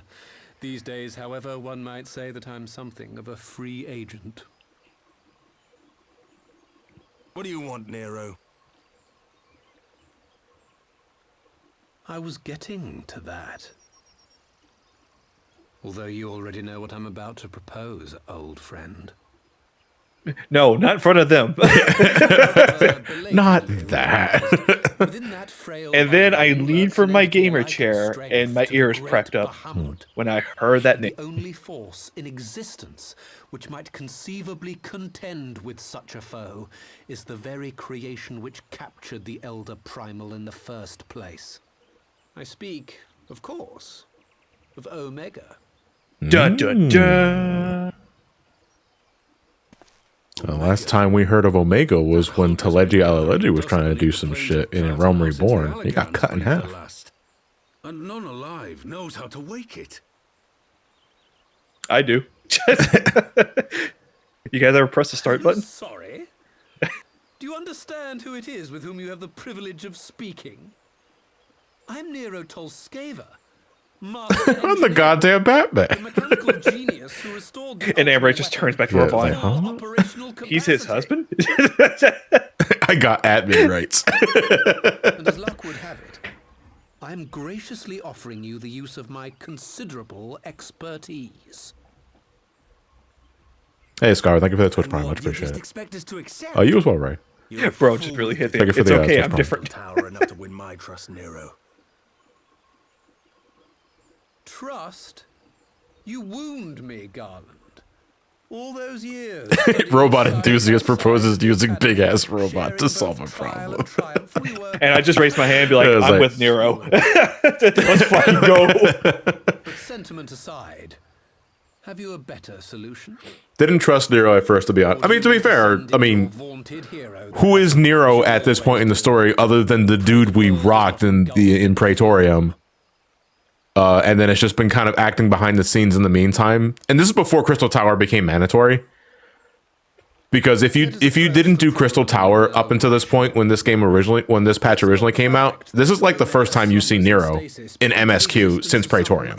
And I do believe the cutscene do change depending on if you actually did Crystal Tower back then or not. Because Sid like acknowledged the Crystal Tower stuff. It's like, this is not just because like you buddied up with us during Crystal Tower does not mean I'm going to easily forgive you like that. I think you didn't get that line if you didn't do Crystal Tower first. Yeah. Do we not risk repeating the mistakes of the Allegans? Again, First off, why did you say it that way? Again, you treat people big also, fucking it's robots. Also, it's Allegans.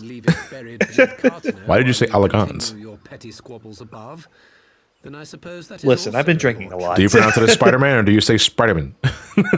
You know, it's... Spare us, Nero. The Seed Seer's concern is a valid one. He who controls Omega wields the power of the gods, the very power which led the Allegans to destroy them. Oh, he says it like that too. Why are they saying it like And that? does it not fall to we engineers to prevent such misuse? What was your company's proud slogan? Freedom through technology? They're fucking good. See you, Beckett. A creed you follow, is it? What say you? Do we take this villain at his word? Fucking let's Like, go, absolutely, giant ass I love robot. big robots. Yeah.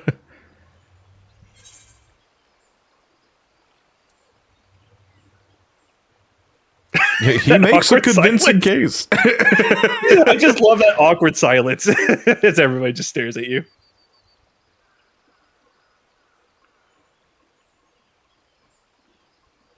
He makes me grind my teeth is what he does. But I suppose we don't have much of a choice. And Nero's just like, yes, yes, yes, yes. It wasn't enough to take. It wasn't enough to take the kids, but you got to take my warrior of light now to. You're a piece of shit, Nero. Would the council be willing to entrust this matter to a pair of former Imperials? I see Ramani as a guy who would forgive people easily, to be honest. Yeah, because Ramani doesn't want to be on anybody's bad side. He sees the good in everybody, unless you're an unforgivable piece of shit. Then he's just going to beat you up. Yeah, and then we'll talk about that guy. Yeah. Yeah, we'll get there. We'll get there eventually, because man, I might have to like forget that I'm RPing as a character for that because. Ugh. It would seem we do. Let the record show that No, I will never forget him for doing one thing to Ystrola. I just we're talking about Xenos, right? Yeah. It's like I'm going through like I'm revisiting MSQ with my other characters. I was like, stop projecting onto me, you cringy piece of shit. Like, my God, I can't wait for you to die. You're my friend. Yeah. I can't even use Xeno voice. You left me on red, and it gives you pleasure, doesn't it? We should be happy to oblige. God. The politics of Cardano being what they are, I dare say our neutrality will prove. I like just imagine like a backstory that you would recreate with Xenos at the end of Stormblood. If I am not mistaken, Doma Nah, I don't like Xenos. There's There's only one part of Xenos I would like, but that's way in the Yeah, we have to wait until way later to talk about that. Yeah. But like bottom line, before like getting too deep into it for Stormblood and later down the road, I don't like Xenos. I just don't like the character. He's just there. Yeah. Hesitation, eh? You'll forgive me if I do not shake your hand. Talk later in bed. How many times have you stiffed me? I'm stiff enough.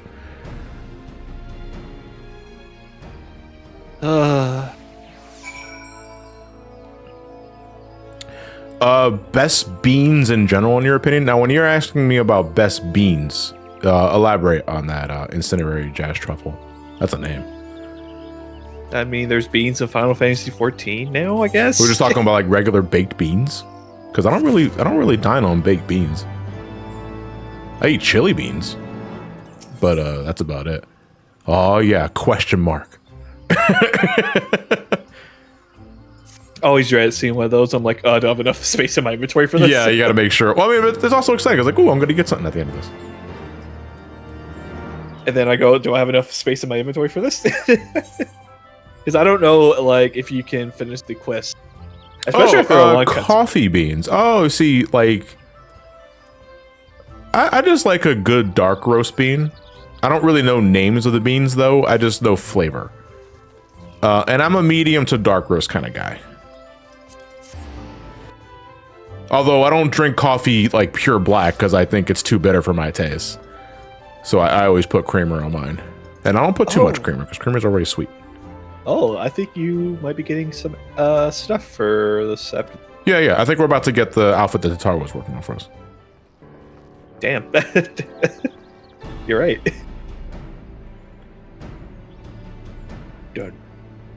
Done. The fact that he goes to such lengths in EU just to challenge you to a game of Blue Mage Fisticuffs is hilarious enough, though. All that was missing in that scene was just like him rocking like the flying anchovy and your character also rocking the flying anchovy. and just having anchovy slapfest. While the Ed Walker music plays in the background. Every step.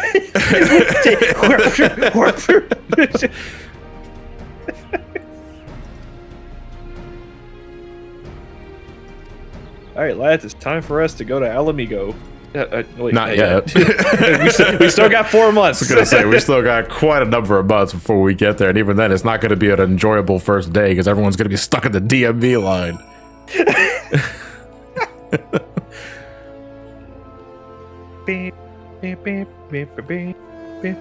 Is that Shooting Star? Like, what made you think about that? I know.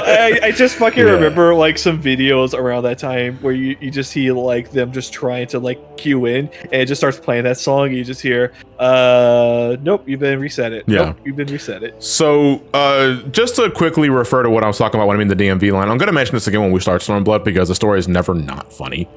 But when Stormblood originally came out, because it was the expansion to follow Heavensward, which everyone was praising to hell and back around that time, Stormblood had a lot of hype built towards release.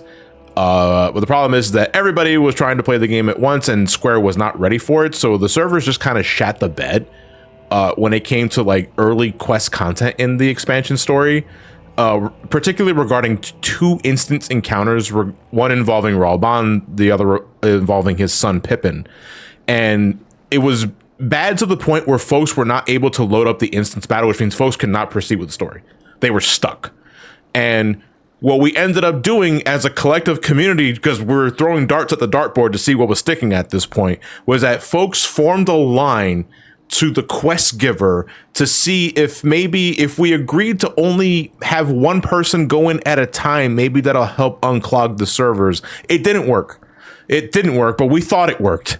but it led to like the first area of the Stormblood expansion having this humongous fucking line of people that like, this is the Department of Motor Vehicles.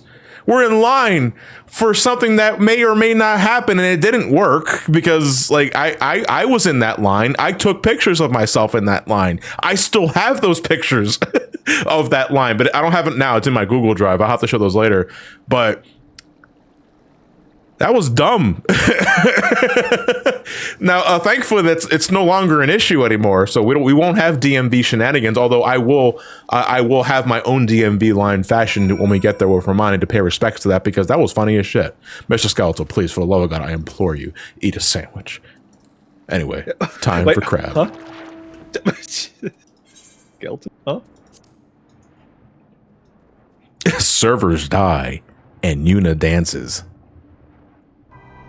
God, I still remember that whole entire part of Stormblood where I was just like, you know what, this line ain't doing for me. So I just started exploring the entirety of the map, and I was able to, you know, that one area where you can't go into until you got like flying, or you just got to the other side of the map.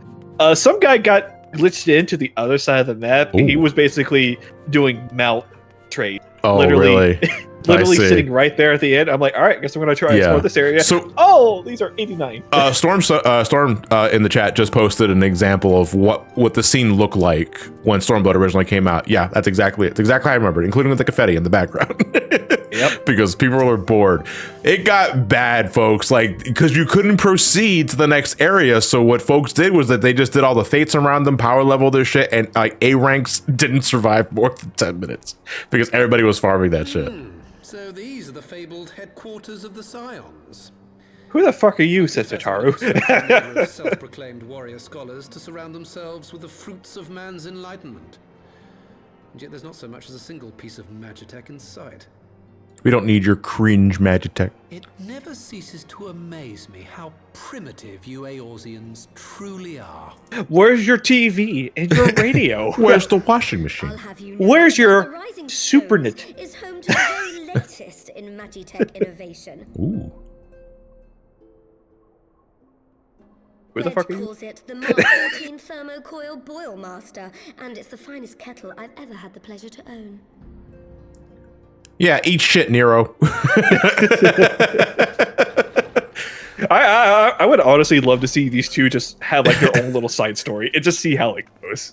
I'm not gonna lie. What's funny is because that fucking thermocoil boil master she was referring to does have some impact in the raid storyline for the next expansion, believe it or not. But we're gonna have to wait until we get there. Clearly, you haven't invented an air fryer. It's giving me that sort of look. Papalymo bought us this time. We shouldn't waste it. Get on your knees and look me in the eye. I have a coffee maker. By your leave. Yes. Hello, it is I. It's I, the samurai. This is the Rising Stones, domicile of the Scions of the Seventh Dawn. I enter at the invitation of one Lord Urianger. You know what he was saying? I spy you there, Shadow Walker. Also, like, not for nothing. Like, I know Gosetsu here is just, he's basically like the most human-looking Roganin you can possibly have, but it's like, you take away his beard, this guy has no chin. Like, the bottom of his lips just melt into his neck if you get rid of the beard. Why are you come to Eorzea? Expansion! Land, my dear! I made 14 minutes, only for my own flesh to betray me over the trifling matter of an empty bed. I came to give you this. Hand you the the job stove for samurai. Take this, young one. Over a most welcome meal, we spoke of the plight of Doma, and I Doma? learned of our displaced countrymen's work to resettle this blighted land. 'Twas blind fortune that I was able to locate you so swiftly. But now we must make ready to depart. Our master languishes in dire peril, and Doma calls her daughter home. So it looks like the Far East is also dealing with their own problems. It is not so simple, Gosetsu. There are obligations which bind me here. You refuse?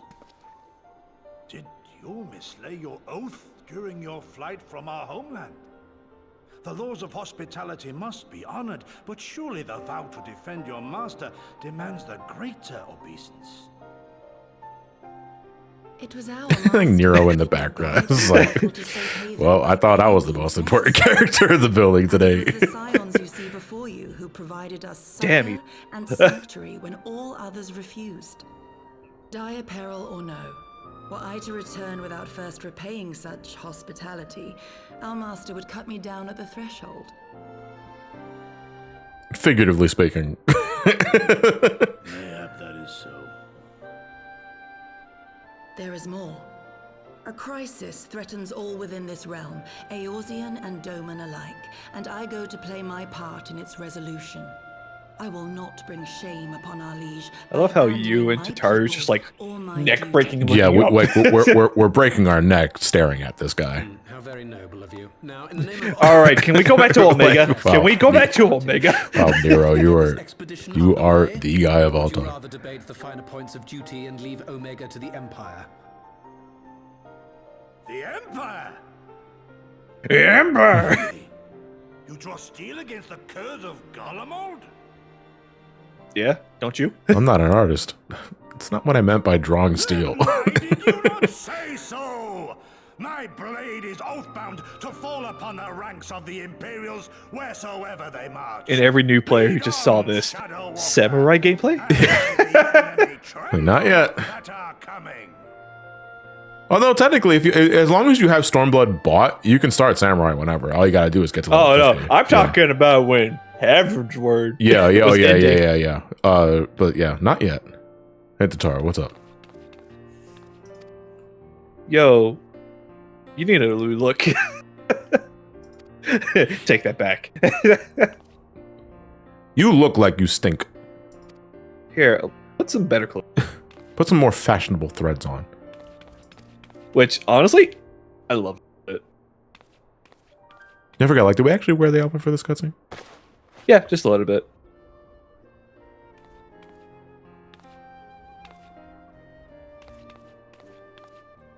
Don't like the monocle, but... the monocle's tacky.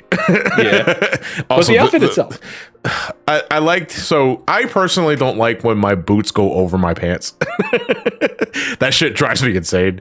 So, I'd probably wear different pants altogether. Also, take the fucking bandana off. Ramani. It's like... No, I would like to think it's like one of your Ryu staples where you basically like keep that thing on top of your head. Now I'm not Ryu, now I'm Robert Garcia. Accountant extreme.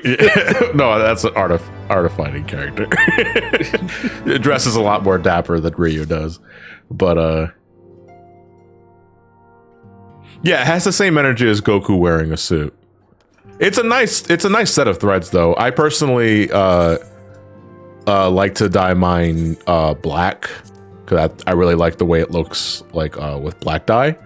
But I want to be a little more colorful with Ramani. I don't not like Better Call Saul obnoxious. Because if that was the case, then I'd probably go like, I don't know, pink or like ruby red. But or maybe something metallic. Because like the default color scheme that I have with Ramani is pumpkin orange.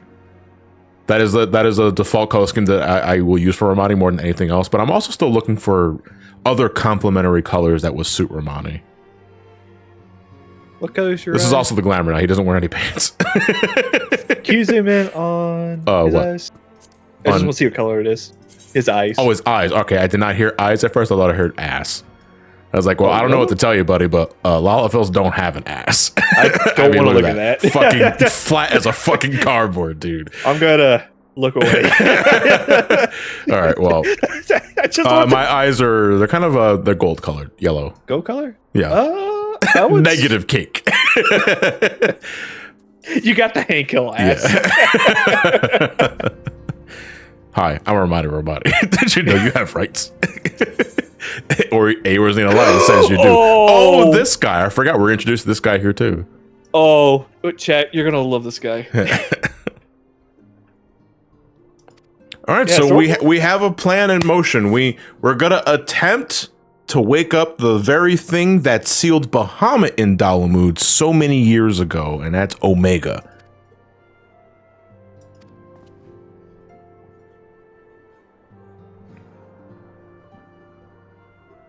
But we got to go to the terminal to where he's being held and wake him up, which Nero thankfully knows how to do.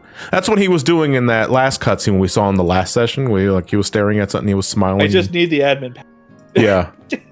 So listen, I don't know the actual password, but I figured we brute force this. The password's only 4 characters long. I know that for a fact. So we're going to start all the way at 0.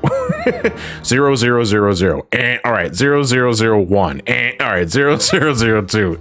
Man, thank God it won't lock the account after so many failed attempts.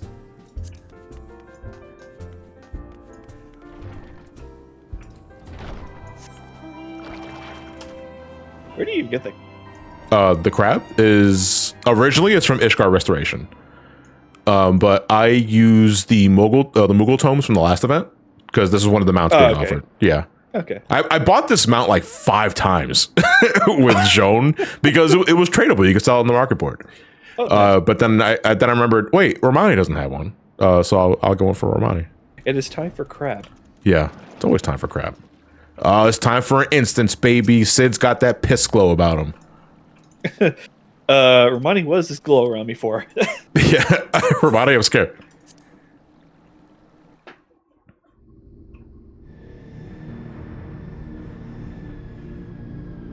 You just hear the PvP start.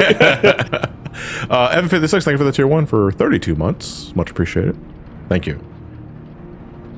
I honestly wish that we could just explore like this giant area here. What, Cartno Flats? Yeah, without the need of PvP. The need of PvP or certain other MS, because we revisit this area again in Stormblood for like Alliance stuff. But yeah, we cannot go back here at a whim whenever, and I agree. I wish that was not the case, but you know, to be fair, this is where the 7th Umbral Calamity happened. This is like the origin point of it, so there's probably nothing here. Linky, do you know what class you're going to use for DT? Yeah. DT. Dontrell. How convenient. I'm always going to be Paladin. Yeah, like I'm going to be going as warrior no matter what, because that's just my main. But I guess more accurately, which new job are you going to try first? Are you going to try Viper, or are you going to try whatever the other job ends up being? I'll tell you whenever I know about the other job. Yeah, people are thinking it's going to be Green Mage because of the emblem that Cryo gets looks like the Green Mage emblem. But we don't know what it's going to be contextualized in 14's case. And that I'm really looking for. I can't wait for the Japanese Fan Fest, because that's in January. There he is. What was it, Grinwalt? Or Grinwat? Yeah. You know that we go together? He only has 1 shield, though. Man on a hill had 2. It's close, isn't it?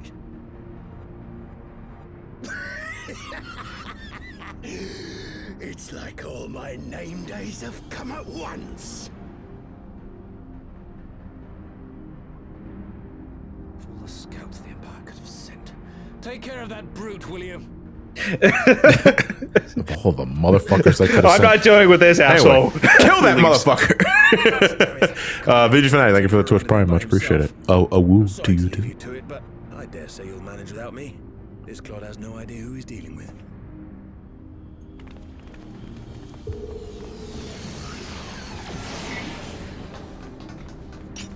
All right, so we got to make sure these guys don't get access to Omega before we do. Hi. I am Gosetsu, Samurai of Doma. You will rue your choice of opponent this day.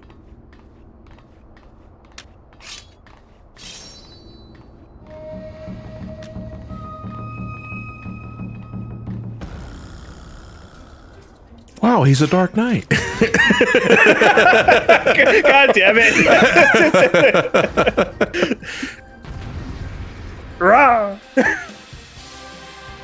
We do get this theming. I love the And you do actually get the. What the hell was the name of this theme again? I'm just drawing a blank on it. I'll tell you in a sec.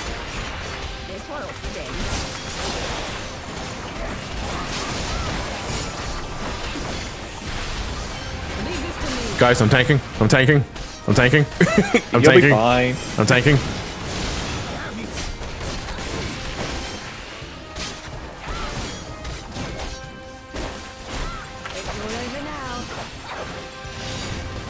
Oh my god, I am now blinking on. Oh, I'm bending. No,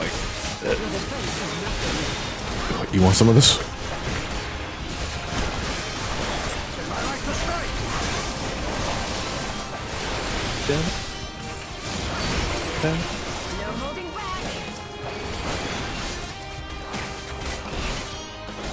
Yeah, but like when we first got to this piece of content, when it came out, everyone was just hard staring at Gosetsu because they're trying to see, okay, what ability is that? What's that? Oh, that looks like an AoE. Like that looks like an AoE skill. That looks like single target. It's like, what is it? Write that down. Write that down. The song is called Still Reason. Still Reason. Yeah. Okay. Yeah. I normally associate it with like Nero and the other Imperial elites. Yep. But I love Still Reason.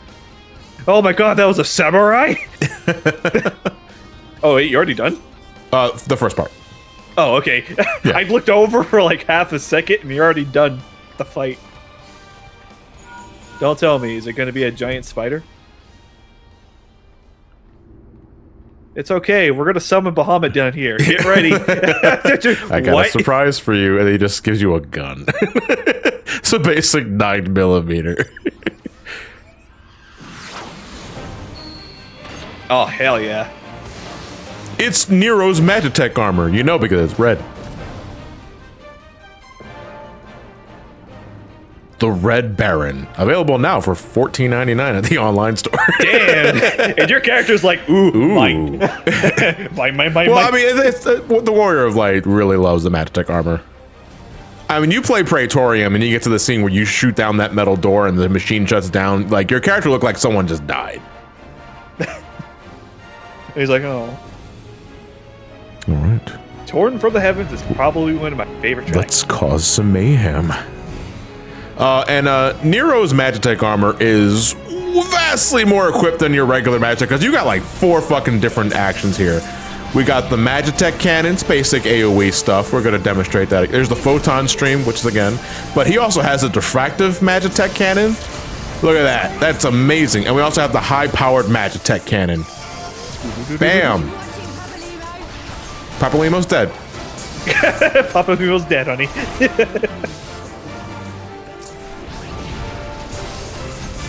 Giant robot, you get a Magitech cannon. You get diffractive Magitech cannon. Pew!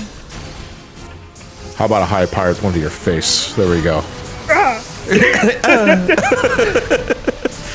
Hey man, I just got here. I was trying to help you. There we go. Gotta take care of you too. Well, yeah, that one guy is just coming for you. Gather round. Uh-oh. 1 second. Hold still, you little prick.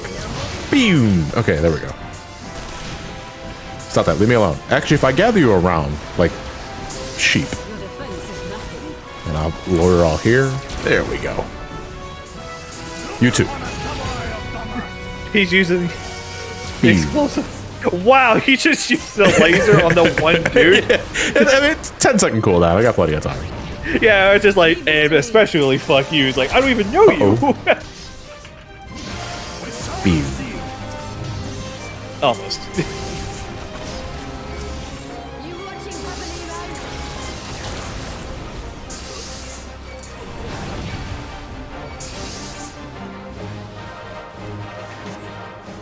Oh. Hey! Don't you want to see the little robot actions?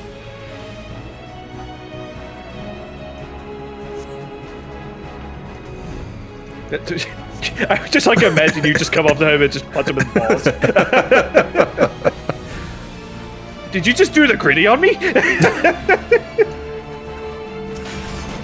Hey, asshole! That was a low blow.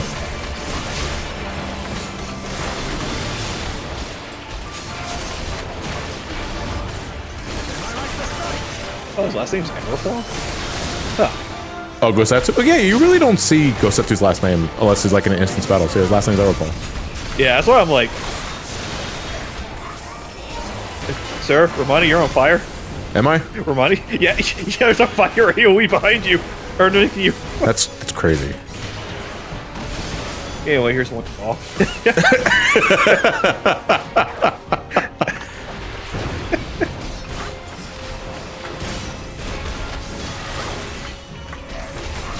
Man, it's so weird seeing like DPS handle this sort of thing, because I'm always like, oh, I'm always taking this, and I'm like, yeah. Oh. These guys are dying really quick. You have a sheet that lasts me. Mark my words. God, I love it, Emo. He faded into obscurity.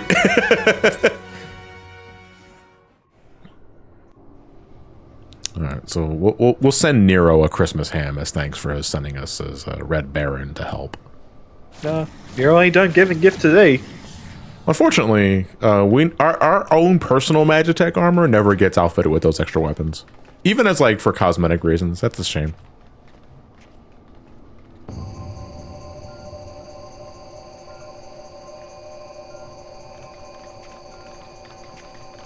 And it's not saying anything. Disengaged. All systems operational. Garland? All clear on this side. It's waking up. oh, And it's just the fucking TiVo. It's like, damn, I thought thought we were gonna take care of the problem while you guys are just checking your DVR recordings. oh. Sorry, I'm getting giddy. When I saw this, I popped because, like, if you're a Final Fantasy fan, like you recognize the silhouette. The presence of the cocoon, even at this distance. They must have been set to scan for sources of energy exceeding certain magnitudes. Direct TV. I still don't see any means to control the machine directly. It seems to have been designed to act wholly autonomously. Nah, it's probably not a big deal. It should be. Once we release Omega, we can be fairly certain it will attempt to capture the Primal at Baelzar's wall. Assuming its mission is successful, our only option at that point will be to re-engage its stasis system and put it back to sleep. Baelzar. And should the machine happen to misbehave, we'll simply initiate an emergency shutdown.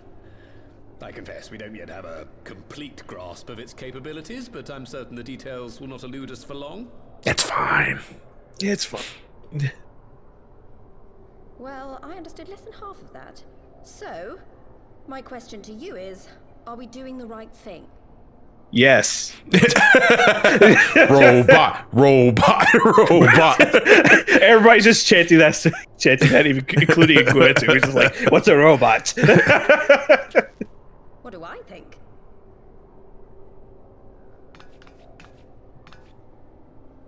Robot.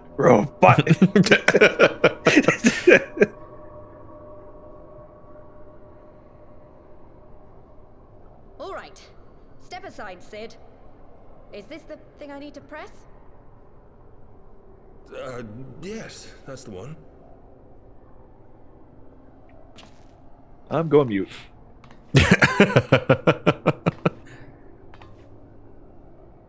You gave too much for us to waste this chance, Papalymo. So this is for you. And me.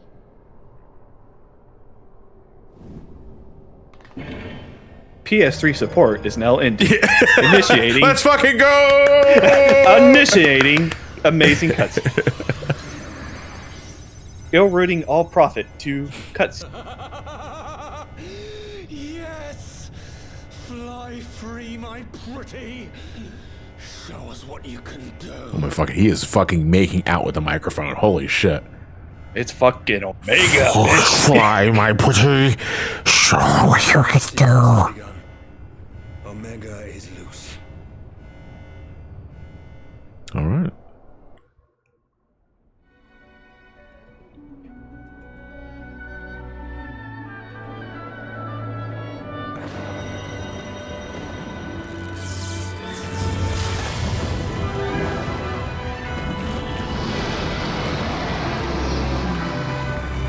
I thought this cutscene was so incredible when I first saw it. And you know what? Up until Omega popped up for this, it didn't really strike me that the primal in question was Shinryu. But then as soon as I saw the full body, I was like, oh, of course.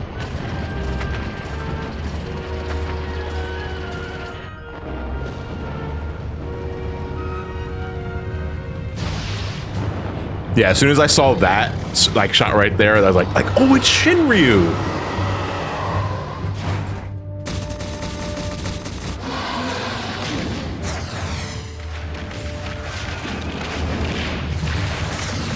The name of this track is called Scale and Steel, the Bone Father.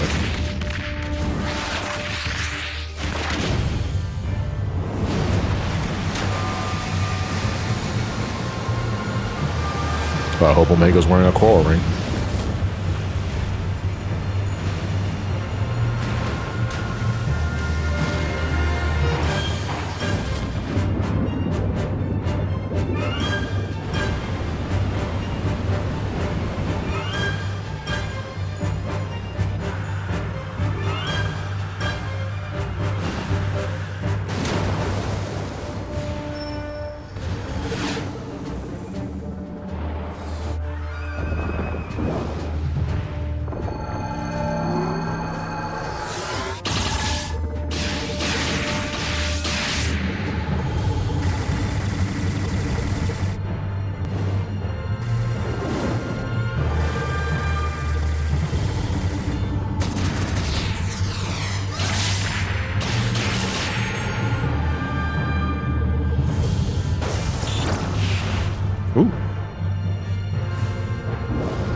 This must be that Godzilla -1 that everyone is popping off about.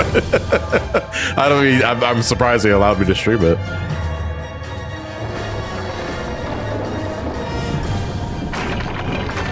I don't like that. I don't like how his teeth grow when he's getting ready to fire Protostar.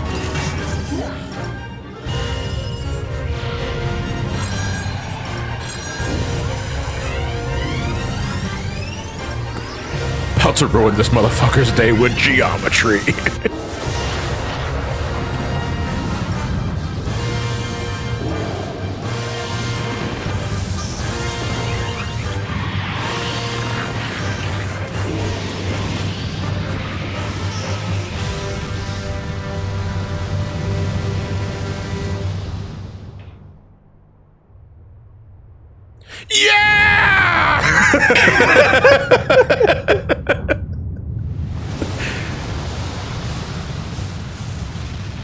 God, this scene still fucking sends shivers down my spine. I love it.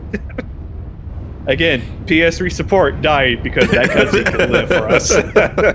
No, to be fair, like you saw this in PS3, but it was also like the last thing you saw. I mean, but what a way to go out, though. Yeah, your PS3 played this cutscene and you just suddenly immediately orange like yellow lights afterwards. Like, we're sorry. And so the stealth CPU was finally dead. The and not a single fuck was given. We'll see those two later. So it looks like it ended in a stalemate. Meanwhile, here, what the fuck just happened? What happened? That's the free? Yeah, sure. Omega actually wave cannons your PS3. Your PS3 doesn't know what Larbird is either. I didn't engage the stasis system. Oh. It looks like... What does this signify? I have little understanding of these contrivances. The fuck's so Omega? It ended in a stalemate, but Omega has shut off. Well, they can't detect it anyway. All signals emanating from Omega have ceased. This may indicate any number of things, but we will need to join the Scions out in the field if we are to ascertain which one. Holy shit, that was fucking amazing! Did you guys see that? No. Right. I've ordered the malfunctioning beast to go to sleep. That should prevent any unfortunate mishaps. We'll call it a draw. All right. Call it a draw. I think if you go to Baelzar's Wall now, I think it might be different. How do you... Oh, because it got flooded? Yeah. Oh no, she lost her tattoo. Wait, that's magic? Yeah, it's said everyone. It's made with a bond. The spell is fading. It was bound to his ether, you see. And if the connection is broken,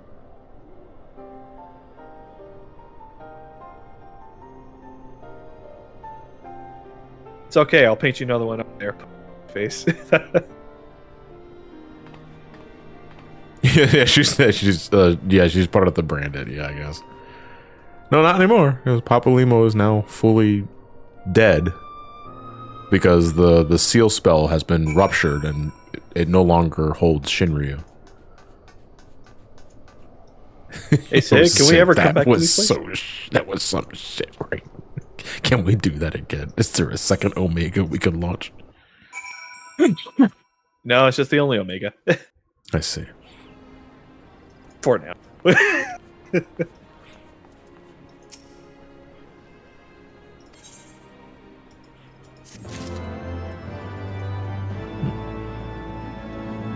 Okay. Actually, I'll be back in about 5 minutes, guys. I want to go check on something real quick before we continue on. I shouldn't be terribly long, but I recommend you guys get up and stretch, drink some water. That's yeah. There's a couple more cutscenes left.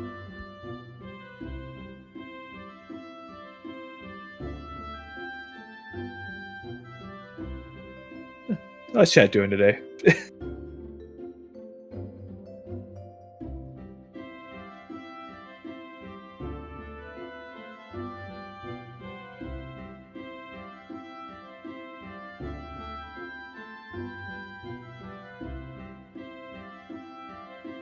Yeah, that's good.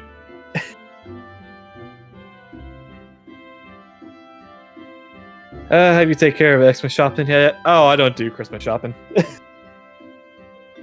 Sadly, with all my family, like all across the United States right now, unfortunately, we don't usually get together a lot during the Christmas time. Ever since my grandparents did pass away like a couple of years ago, we stopped having like traditional like Christmas and Thanksgiving here in the area. So we just basically call each other, say Merry Christmas and all that sort of thing, and then just go on to our daily lives and stuff like that. Joe, nice PS5, let's go.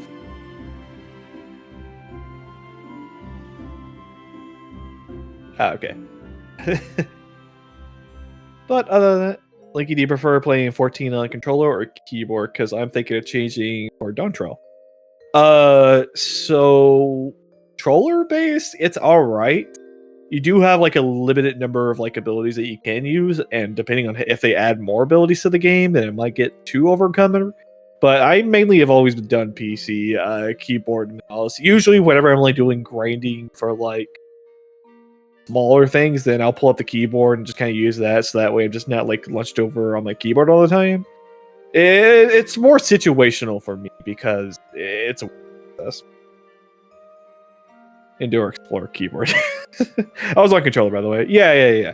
I would just honestly stick with what you got to feel, but if you want to try with the keyboard, I recommend just getting like a normal keyboard, try it out for a little bit, and see how that works.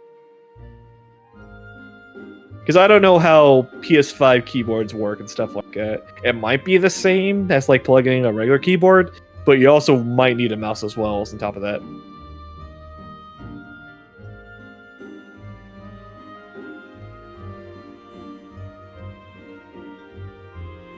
Bite the bullet and change the GCT combos to be like PvP. Honestly, I can't handle that. Because don't get me wrong, the PvP like style of like combat for this game is all right. But I prefer the 1-2-3 combos, because that's always been like 1-2-3, 1-2-3, 1-2-3, and then whenever you're using your off GCDs, stuff like that, you start to feel like a rhythm and stuff like that. It's basically kind of like a rhythm at this point. But if you basically have me at like 1-1-1-1-1 just for the combo list and stuff like that, it might mess up my thing for a bit, and I might get okay with it. But at the same time, I'm just like,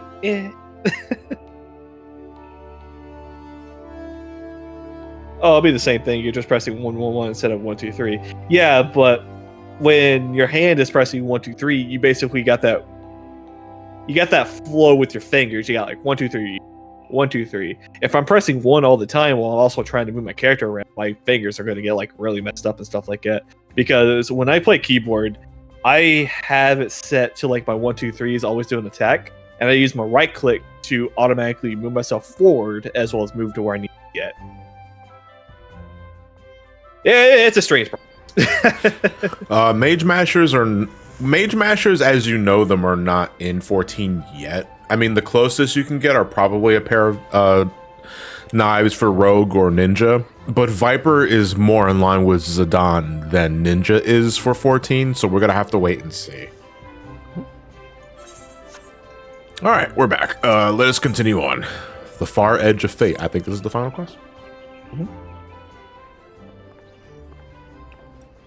Because normally the patch that the quest that's named after the patch, the name itself is usually the sign that the patch is about to end.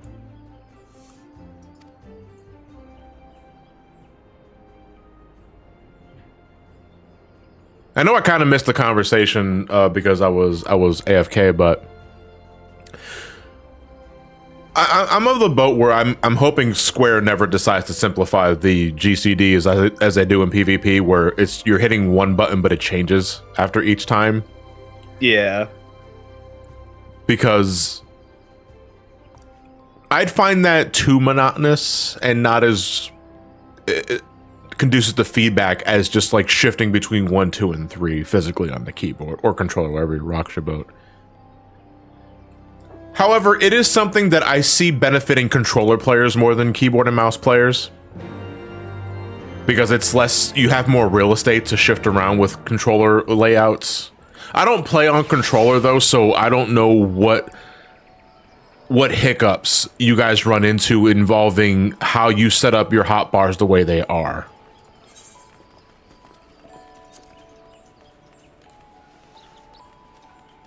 Yeah, like I said, it's just, if you try to oversimplify it, it's probably going to mess up like people who's always had that routine of like 1, 2, 3 rather than just 1, 1, 1, 1, 1 or certain buttons.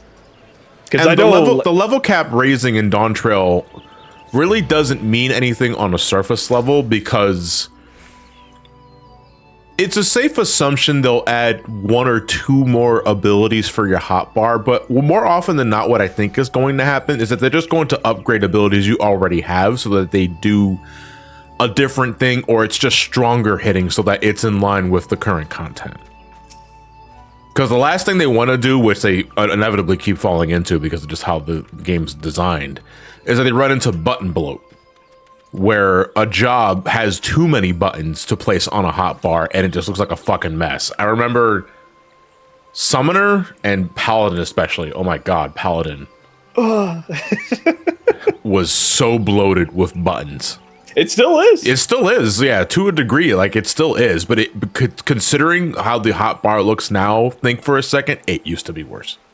Yeah, because originally Gorin Blade used to have a separate combo with that one, so they basically had to add on a couple of new abilities with that, and plus the amount of like cooldowns that Paladins had was honestly crazy. I'm surprised they gave us back Bulwark. Because like Bulwark was a thing for a while. I think the last game to have it was it Heavensward? Or was it Stormblood? I don't know, but they got rid of it. And for like a few expansions, we just didn't have it and they brought it back. Calico, thank you for the gift bomb. Much appreciated. Was that 5? Yeah, 5 gift subs. Much appreciated. Happy holidays to you as well. So the Primal has emerged from the cocoon, and Omega seems to have stopped it, but is it truly dead? Probably not. But we have a name attached to it now, and it is Shinryu. I believe it's based off of a legend from the Far East, Doma, basically. So they're just gonna call it Shinryu.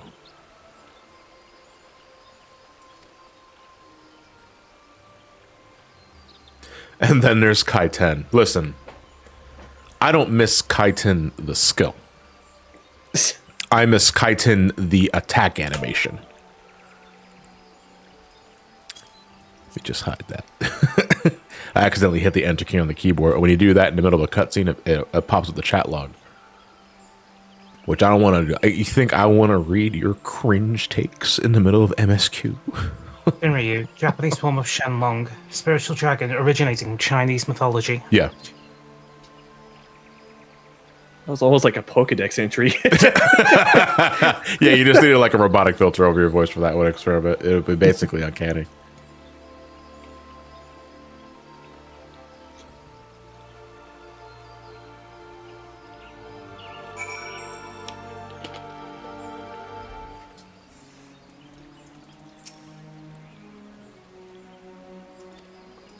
Exhausted wouldn't be the word I would use, Alpha, no, but I am pretty pooped. It's been a day.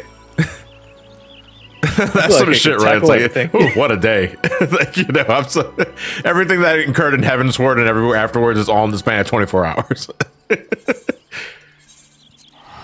Fucking just this morning, I killed the Pope. Excuse me?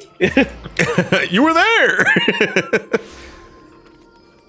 I have you know, I would have realized if I was there or not. What week, huh? Captain, it's one day. Me every day I go into work.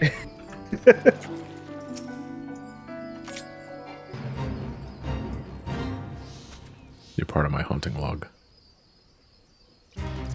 But I can tell by the symbol next to your name that you're a non-aggressive type of enemy. Pet him.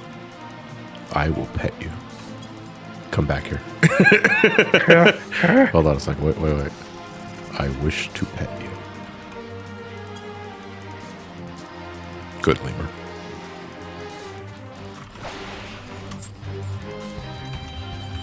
You shit.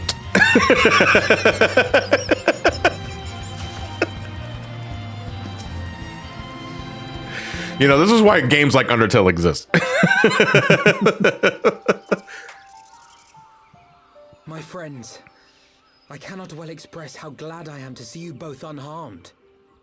Did you fight a rat? You see the size of that lemur? It was bigger than you. You need not have worried. The battle took place far above the ground. We were able to observe in relative safety, though I'm given to understand that there were casualties on the far side of the wall. I mean, yeah, it was flooded. Fucking Shinryu did the Shinryu thing and opened up with tidal wave. Oh, hey, Cryo, when'd you get here? What the? Pure violence. It burst forth from the cocoon with such terrible force. I wish I would have saw that. Meanwhile, he's trying to get the echo to work. I want to see it. Nidhogg comes as no surprise, nor do I wonder at its form. Ilberd all but announced it in the moments prior to his death. Plainly, it was his dying wish to visit a second calamity upon the Empire.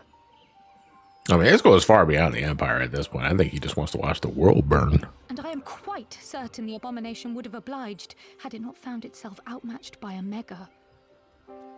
Gods! I am no stranger to the works of Alag, but even I was unprepared for the machine's furiosity. It beggared belief. Jeez, I wonder how powerful it is. Me, right? A challenge, you say? In the midst of all this, have you spoken with her? She is up on the platform, lost in thought. We deemed it best not to disturb her, but mayhap she would welcome some company after all. Shall we? Can I say around this time it was just like fucking amazing. Like the community was just like coming up with like theories like, oh, I wonder which boss we're going to be fighting for like the final boss. Is it going to be Omega? Is it going to be Shinryu? That sort of thing. Yeah. Yeah. Like, are we going to be fighting one after the other? Yeah. Like the theory crafting was pretty immense around this time because it was, the beginning of a new expansion. And before, like, all content creators are saying that the game is dead and no one's playing it anymore. The game is live. I'm just reflecting on something that happens at the end of every fucking expansion. You'll get your fucking content creators like, game's dead, no one plays it anymore. I knew the spell Papalymo meant to cast would drain away his life force. I knew that it would only buy us a little time.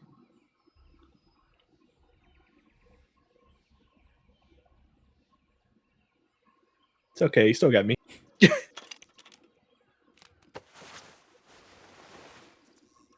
Oh my god, you have hair. You're a Oh my god, girl? you have a face.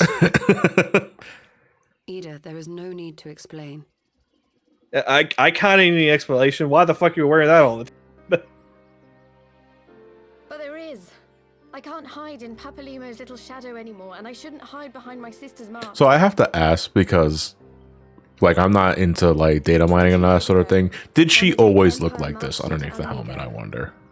I think she just had like a standard, like, you know, like the Like a here default face? Yeah. Yeah, the here face and the Yeah. default hairstyle. I think they basically had that until they implemented that to this.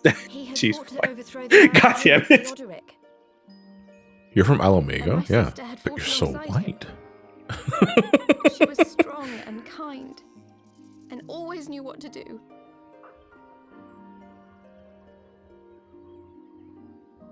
But when the Garleans came, everything changed. My father went to war against them too, and I never saw him again.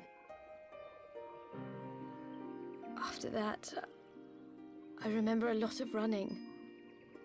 My sister dragged me for malms and malms until we came to the city of Sharlayan. Funny thing is, she's technically a Highlander, but she uses a Midlander body. They're cheating. Her to the circuit of knowing, and she eventually became an You know what's really strange about that too? One of the dwarves that we meet in Shadowbringers, Giat, who I love to death and will do anything to protect her. Simply mean to continue. She's female, but uses a male body. Huh. She also has a male face, but she is classified as female. That I wasn't Ida. Good for her.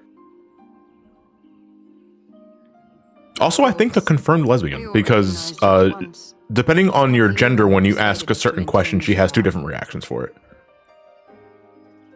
It was silly to think I could fool you. I knew that even then, but I sort of decided not to know. What's the age difference between the sisters again? Between Ida and Ida died 6 years ago. Well, we're about to learn now that her name is not actually Ida. That's her sister's name, but she's been using it as an alias. Stayed behind to save a little girl. But I always got like the age gap between Ida and Lise, because that's her actual name, was yeah, Ida. yeah. God, I don't know. Actually, I want to say 5-10 years. Yeah, I would say probably around that age point. I mean, it might be larger than that. I wouldn't ask why you never tell me what time it is. It's none of my business. No. I'm sorry for lying to you. Speaking of confirmed lesbians, how about that recent short story? I mean, Linebeck. It's telling me something I already know. It's telling me something that everybody already knows. But it's nice to get official confirmation, I guess. Might need context later. Okay, do you read the short stories on the Lodestone when they're released? Oh, the stories, like the Tales from the Dawn or something like that. I have not. Though you should. Usually, you should. Because they're really good for, like, you know, some development on the side. Okay, so someone's a lesbian. Got it. That's all I need to know.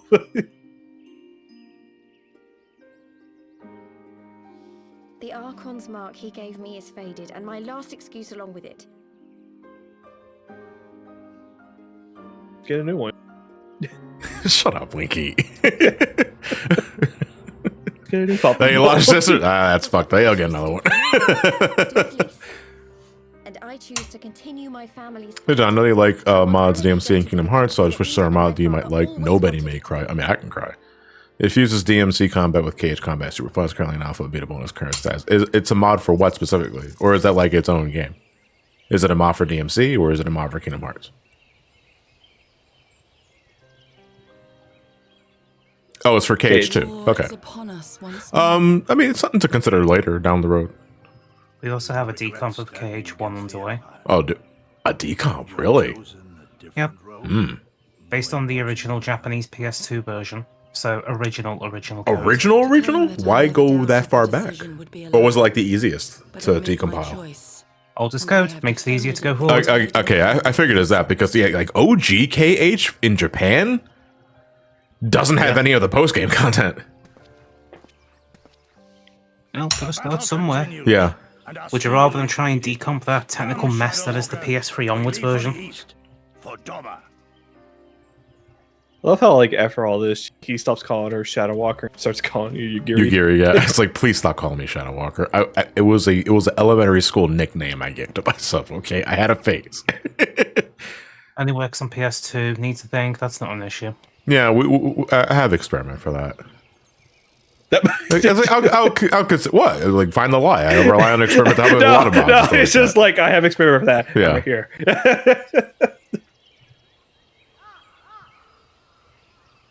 Random no voice here.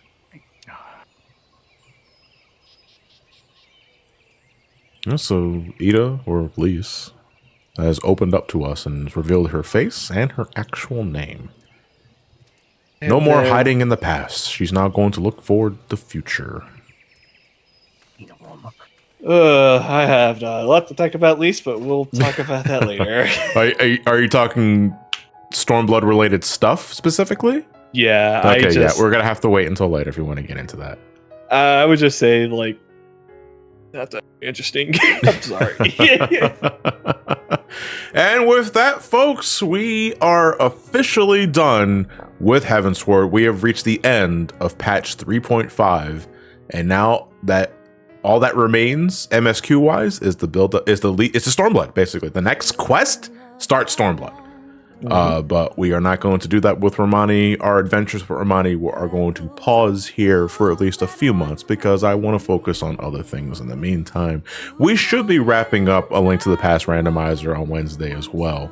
So I'm thinking when I get to the next game I want to do, I'm probably just going to hard commit to that for both days instead of just like juggling between two, because it's just easier for me if I do it that way. But yeah, it's been quite an adventure for Heavensward, folks. And though I'm not as in depth with the story or the dialogue and the text as I would as like with my friend Derek, because my friend Derek also streams this game, but he is way more fucking in depth with the cutscenes, the dialogue. If you want to learn more about the world of Final Fantasy XIV while still getting like the POV perspective of that sort of shit, you watch Derek's live stream. I'm more just using this as an excuse to replay 14 while also running content with you guys. And you guys have been more than a helpful bunch of fucks throughout the entire playthrough for both the Realm Reborn and Heavensward. I'm more than happy to have you guys here just to join me in the shenanigans, and we made a lot of memories in this live stream series, and thank you guys for making it all possible. I think probably some immediate highlights that I can think of off the top of my head is when I did the Dragoon Limit Break 3 at Alexander in the middle of a time stop, and I ate shit immediately afterwards. Last session, we did the required revisit with Titan minimum Ina level, and apparently that was too much for some of you guys. We had to restart that fight like 30 goddamn times. So that was that was good for a laugh. Thank you very much for that. Is there any other memories of those that were playing the game that you guys like found really enjoyable? Like involving the content, the story, and that sort of thing. What is it about Heavensward that you guys really enjoy about it? Or did you not really see the buzz or the hype, didn't really get it, and you were like, it was content, that sort of thing? Terrence True, Heavensward is the next expansion after Realm Reborn. It's not so much DLC, it's the next chapter in the story. Yeah, it's not like a... Yeah. And I'm about to say there's not even a short little cutscene, it's just... Or not a short little story bit, it's a huge-ass expansion to the story. So what's after Heavensward again? Stormblood? Stormblood, yeah. And Shadowbringers. Shadowbringers and Shadowbringers and Endwalker, yeah. Yep. Alrighty. So yeah, I mean, I'm hoping throughout like more of these expansions, you guys that are not really convinced or not sure what is it about this game that I love to death. Because again, I play this game every day. I love it to death, and I'm glad that I'm just able to share my experiences with you guys and get you guys involved in this in some form or fashion. Some of you are even starting like the game for the first time and just like tagging along with me as we experience content together, and then seeing you guys slowly grow and become better players, or at least get a better feel of how the mechanics work. It's just like it's really nice to see, you know. And it makes me look forward to doing these Final Fantasy 14 streams. Pouring some off of our boys Horsefart and Papalymo. Yeah, screw Azale. Damn, I forgot her name. Yeah, Azale's cool, but Azale's not is. Well, she's made of ice, so it makes sense. Yeah. I'm gonna let these credits roll until we get to the end of Dragon Song, but I'm not gonna watch the whole thing because guess what? These credits are an hour long. Oh, you want to make them longer? Let's go back to our They get longer. Like they get longer with each expansion. I think by Endwalker, it's over an hour long. Are we doing Ultimates and Stormblood? Yes, we will be doing. We will be doing the Unending Coil of Bahamut, and we will be doing Ultima. Wait, was it fucking Ultima? What the hell was the actual name of it? The Ultimate Weapon. The Weapon's Refrain. I think it was. Yeah, the weapons. Yeah, but we just call it Uwu. Ultimate Weapon Ultima. Like Ultima Weapon Ultimate. Uwu for short. But I think the actual name of it is the Weapon's Refrain. But nobody calls it TWR. Yeah. You know, that, so plus before that, we gotta do the ultimate coil, the unending coils of I mean, Bahamut. we don't have to do UCOB first. Speaking out of, I know UCOB came first, but I think Uwu's better, and Uwu's not nearly as stressful. I can stream Uwu with Ramani no problem because I love Uwu. I legit love that fight. But I realize you're saying Uwu means a completely different thing to us, right? Yeah, I know, but I know what I know what it means for me in the context of 14. As someone who's not inside don't get me that wrong. ecosystem, Like, it sounds completely different. like I'd rather do Uwu, to be honest, you know, but my major complaint with Ultimates, despite loving the content to death, I do love doing Ultimates, is that, man, sometimes that length gets on you. Like, those fights get long. Like, UCOB is 18 minutes, I want to say. Yep. 18 minutes of the whole fight where you can't fuck up once, or the whole thing resets. T is also pretty long. DSR is 20 minutes if you include the first phase, and top is like close to up there as well. But you know, Uwu is only 14 minutes. And don't get me wrong, like Uwu has its own hurdles to jump over. But man, if you're talking about a fight that I just love revisiting, it's Uwu. But we'll save that for when we get to Stormblood. That's endgame Stormblood, though. That I think, for the sake of the streams and for future reference, the Ultimates are going to be some of the last things we do at Ramani. For the Stormblood stream series, because I do want to showcase them, and I do want to get my ultimate clears with Ramani. I want Sprout Legends, god damn it, because I'm not getting rid of that Sprout next to my name until I get to Endwalker, or at least the current expansion, whatever the hell it is. If you ever do Uwu, I might join in for that and see. Yeah, when it comes to Uwu and UCOB, I'm going to be playing it very selfishly. I am going to be recruiting a bunch of folks that I know can clear the content. And that I'm not going to be doing like a private party fighter for that, folks. I'm sorry. That's not something. Ultimates are not something you can wing. You can't even under party them too. You have to do them legit. Yeah, Ultimates cannot be unsynced. They you are have to a do them. test. Yeah, you have to do them on as close to on content as possible. Like your item level is synced down to when it was current, and your gear is affected by that. I think Will it be synced? You don't with Ultimates, you don't have a choice, JC. You cannot unsync Ultimates. Wasn't there just a bunch of water here, guys? Shut up.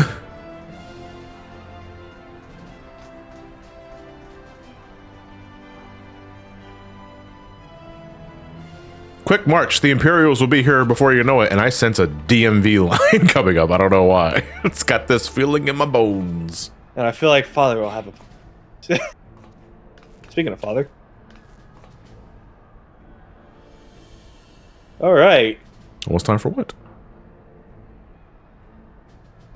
I forgot that Ramani is actually from Element. Yeah. Wait, oh, how do you forget that? It's like one of his I'll talk about it later. Okay, I guess so. But it's like, wait, how do you forget that? I'll talk about it later. Well, those are nitpick things for me. It was magic water, Jim. I wonder if I jump too, I can be cool. No, Ramani, no! Damn, man. Sometimes I forget just how much of a Giga Chad chin Ramani has. Alright, Elbar, I guess we're doing this. Very well, inbred. I will save Alamigo for the both of us. But I'm taking credit. But let it be known, yeah, let it be known that I'm taking all the credit, and you died cringe. God damn it. Here we go. Bum, bum, bum, bum, bum, bum, bum. Here he is. This guy's got his hair sticking out of the helmet. God damn it, man. Like, you know, Hrothgar's and Vieira have to constantly deal with the fact that they can't wear any, if much, headpieces in this game because of the devs not getting around to it. And Xenos is like, skill issue, and just wears it anyway, despite the fact that his hair is clearly sticking out of the goddamn thing. Just put the helmet on. You lowlife. Can't do that yourselves. Such a... He's an NFT avatar. No, this guy is just... God. I mean, I love the first impression here because I love his armor. Like, Xenos' armor is so comically wide. And he walks so slow. Like, and you at first you think, oh, it's because he has such an endearing, he has an imposing presence. Like, no, man, because I'm pretty sure the armor weighs like 6 metric tons. Also, never forget Juicy. Never forget Juicy. I love Juicy. That's one of my favorite mods of this guy when I first... Also, I'm not gonna lie. Every time I see him basically in this pose, I would just think he...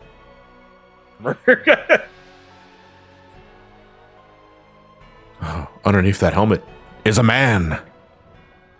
Or woman. Or something. At the far edge of fate, the road begins anew. The heroes look to eastern skies and behold their crimson hue. A dawn of liberation, a gathering, storm of blood. For a brother, for my brother.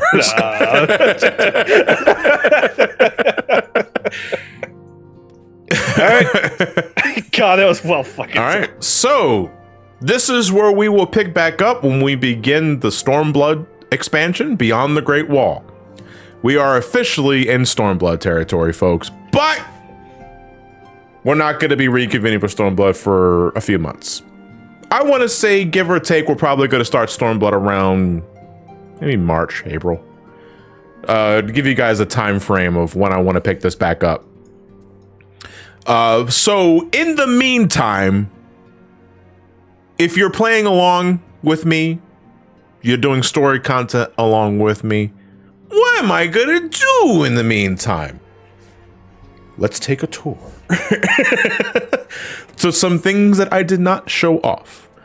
Probably the most obvious one is the Hildebrand of the story, Heavensward Hildebrand, which I did not stream for this one because I think in regards to content, there's not much to show off outside of the physical yucks, and there's no battles tied to it. There's no Gilgamesh, there's no any of that stuff beforehand. So I don't think it'd be very interesting to stream. I believe that is over in the... I'm gonna go to the Jeweled Crozier. Where is she? Yeah, a gentleman falls rather than flies. I believe the quest giver is Nashu, the Makote. This is the beginning of the Hildebrand stuff for Heavensward. I have not done that at all. I'm gonna be doing that off screen. Yeah, it's Nashu that gives you the quest. There she is. She looks like she's looking for somebody. I hope she finds them. There is also the Scholastic quest stuff, the storyline involving the students of like Ishgard or something like that. I don't remember where that starts. I think you have to do some quests here first before we're able to unlock it.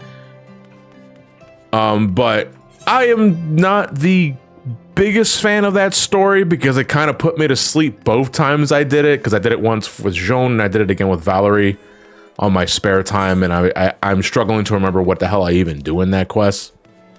But you get some neat glamour for it. You also get the spectacle emote where you get to it, like if you wear glasses, you get to adjust your glasses, and that's pretty hype.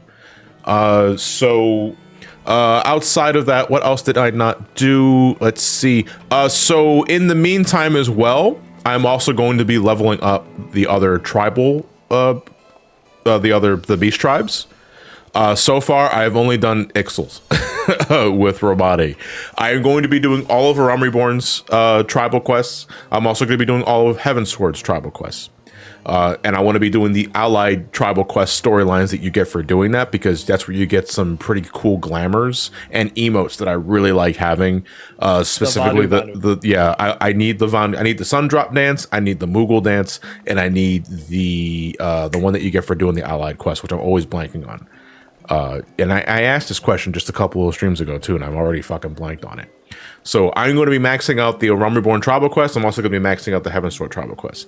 I'm going to be doing the Hildebrand Heavensward stuff. I'm going to be doing the not Harry Potter shit. The Moonlift dance. Thank you, Warp Shard. I keep fucking forgetting the name of that damn dance despite me liking it so much.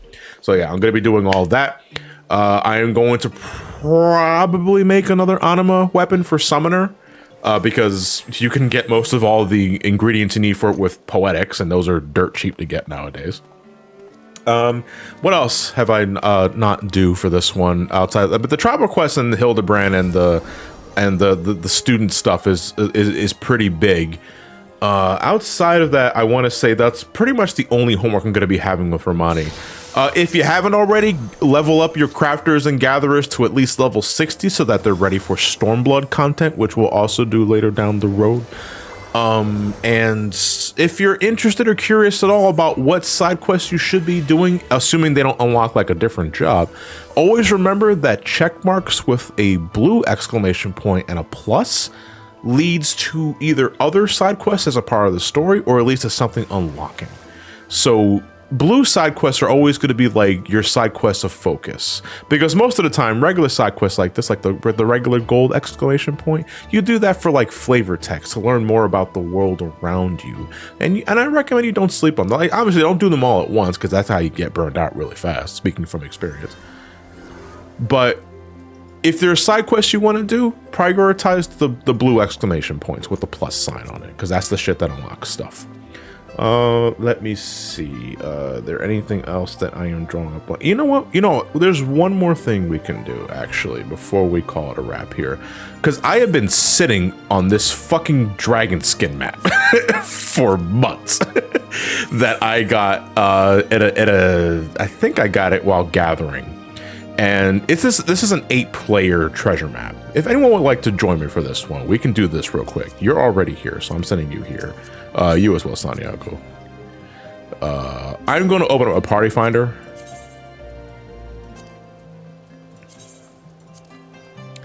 Treasure hunt. Map. Farm party. Private party. Password's always boob. First come, first serve.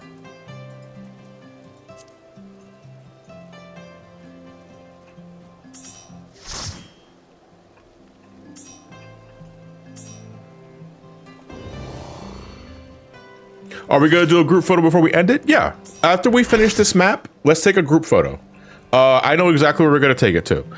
Tales of the Dragon Song War. Is that the quest that ends with you visiting Horshfant's grave, Cybernova? Because that is also a quest line that you can do. I think I'll leave it to you guys to do that quest on your downtime, because that is actually a really heartfelt quest that I don't want to disrespect by not reading the text. But I can't help myself when I'm doing that in the live stream setting, because I can't stop talking. And I also want to entertain you guys by, being me, that sort of thing. So, all right, you guys already, damn, you guys fill up really fast. All right, let me see if I can find this spot. The churning mess, right? All right, hold on. What the hell is this? But hold on. I'm going to go ahead and dip out for the rest of the night. You all guys right, Linky. have a good. I appreciate your time and company. You have a good night. No problem. You guys have a good one. All right. Oh, it's here. All right. We'll meet you guys there.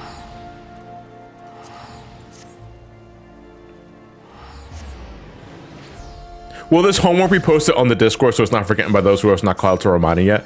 I mean, it's not actual homework. I'm just giving you guys a heads up on what I'm going to be doing personally, because at the end of the day, it's up to you to what you guys want to do in your downtime. If you're willing to play or willing to wait for me to get to certain expansions so that you can play alongside me, then, you know, technically you don't have to do anything. You can just pick up to where we left off last time. I'm just doing this sort of extra stuff because, again, I plan on doing everything with Ramani. Everything. I fucking flew past it, dude. I'm blind.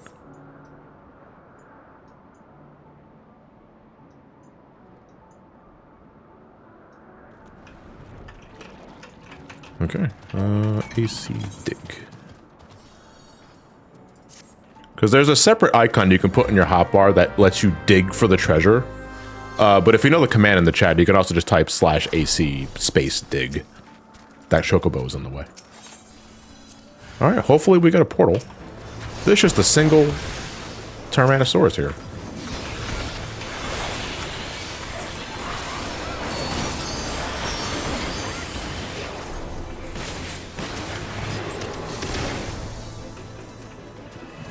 Portal. Hey, this is free for all. You can need anything. I don't care. I usually rely on Joan to get myself the glamour items for Ramani anyway, so by all means, if you want it, just need it. I'm needing it too, though, so, you know, if I get it, you know, neener.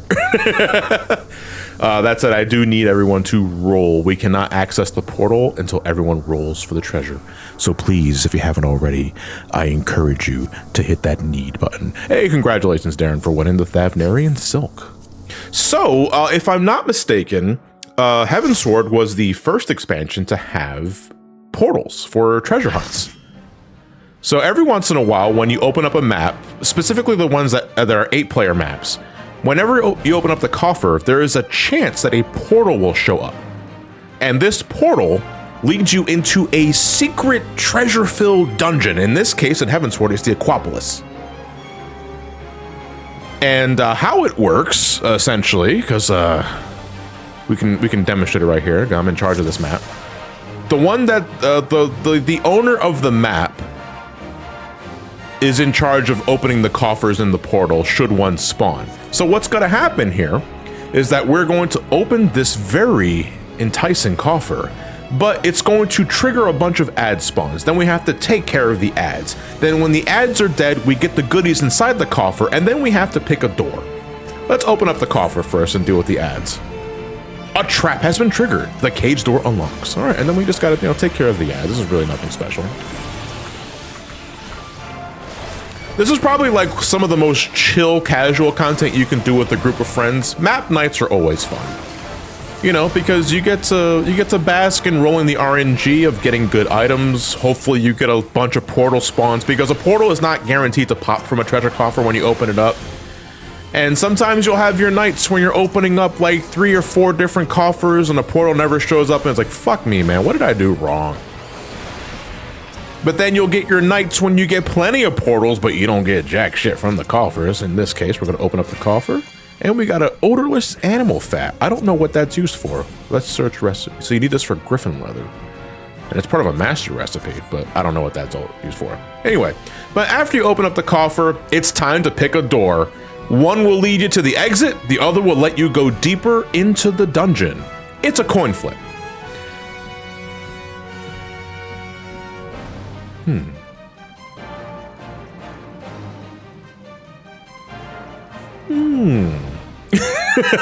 Well, this one has money scattered on the floor. Clearly, they want me to pick this door.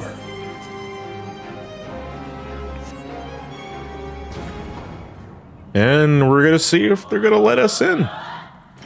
Oh, not a good sign. The devs love to debate you, by the way. Okay, cool. Deeper into the Aquapolis we go. So every time you choose a door, the game is gonna play a little cutscene like that to overly dramatize the act of, is this the right door or not? It'll do everything to make you think you picked the wrong door, only for the game to say, we're just fucking with you. And it sucks, but I hate it, but at the very least, yay, more treasure. But that also means more ads to fight. And sometimes bonus ads will like to appear that give you special rewards if you manage to kill them on time. So if you see any sort of like special enemy pop up, we always hard prioritize those because they're not going to be on the screen for longer. All right, the cages are empty. We can open up the coffer. This is aluminum ore. What's this used for? It's used for that ingot that I always get from retainers and immediately sell. It's trash, but I'm going to need it anyway.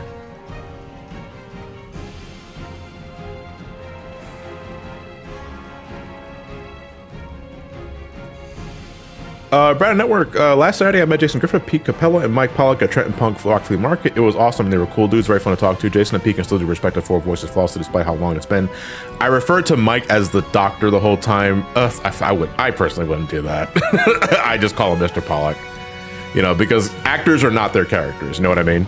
But still, I mean, if you enjoyed yourself, you enjoyed yourself. I'm gonna pick the the left door again. And then if it's not the right door, I can always blame Santiago.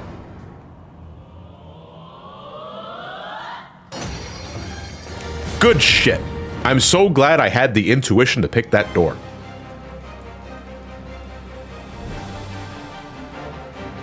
I'm so fucking good at this game. I don't know how I do it. There are 5 floors total, by the way, so hopefully we can get to floor 5. That'd be really nice. All right, let's open up the coffer. Let's take care of some more ads. And again, if you're just tuning in, we're about to wrap up the stream because this is our final Heavensward stream. We will be grouping up for a photo after this after this dungeon. We're going to meet in Kurthus.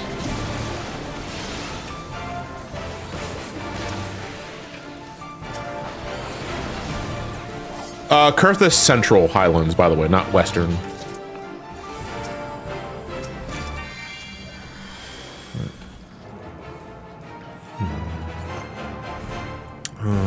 Law of averages dictate that it can't be the left door again, although it could be. I'm gonna go right this time.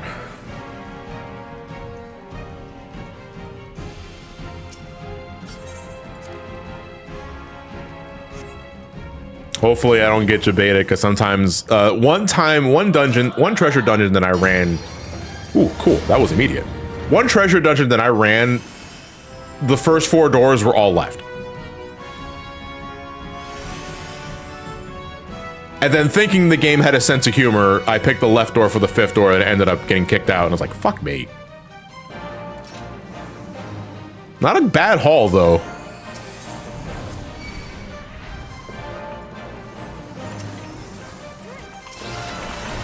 The treasure dungeons are why getting pajamas is bloody expensive. Yeah, I'm not sure what they go for now, but like every time a new dungeon, a treasure dungeon drops, the rewards inside go for an obscene amount of gil because it's always used for the new glamour item for that patch. In this case, for Endwalker, like the last treasure dungeon or the last rewards that were added to the treasure dungeon was a set of material that you could just make just regular pajama clothes. Which I have a set for Ramani. I made that off screen. But you know, if you're looking to get that shit week 1, you either ponying up a lot of dough for the material itself, or you're ponying up money to get a lot of maps to farm with your friends. Oh boy. I want to say left again.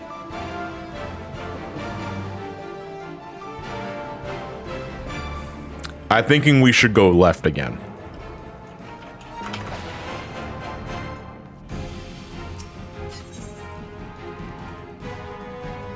Now you got 2 scapegoats.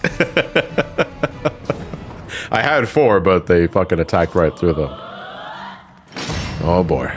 Don't do this to me, game. Don't do this. Come on, big money, big money, big money, big money, big money. Don't do this, don't do this. You can still get your baited, believe it or not. Come on, come on, come on, come on.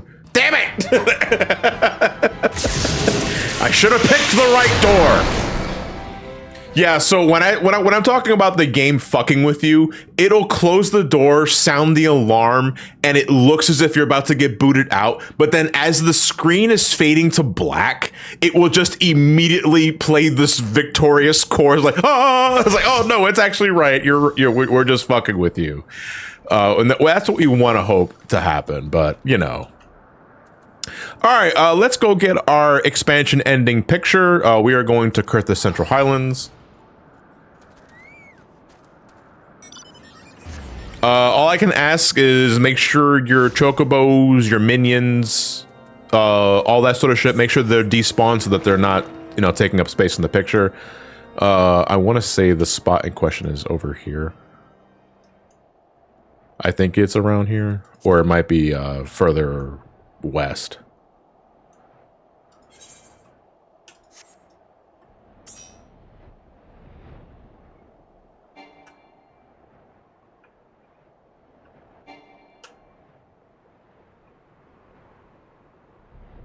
Yeah, here it is. Do you always park your chair next to the Watch out for that gorilla, by the way. What gorilla? There's no gorilla here. That's right. If you visit this, you will... This dude doesn't really have any significance now. I mean, we saw him earlier in Heavensward stuff, but when you start doing the firmament, he becomes a major character for that. But he will occasionally appear to pay his respects to before, you know, walking off into the sunset. In fact, I'm going to follow him right now. Where are you going?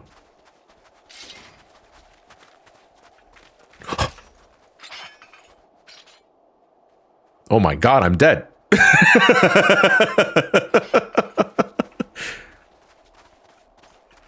Everyone's got a lot of glowing weapons. What's the V pose out of it?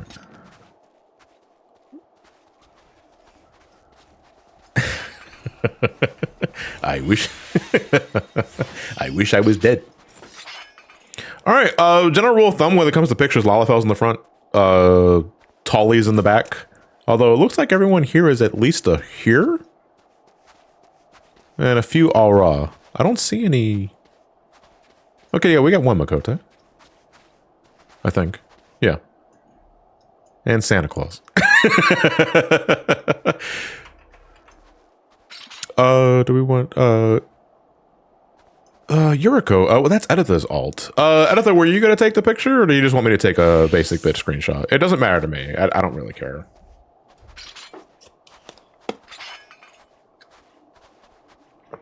Okay, Editha's taking the picture. All right, well, let me know when it's all good, Editha. I appreciate it. Thanks again.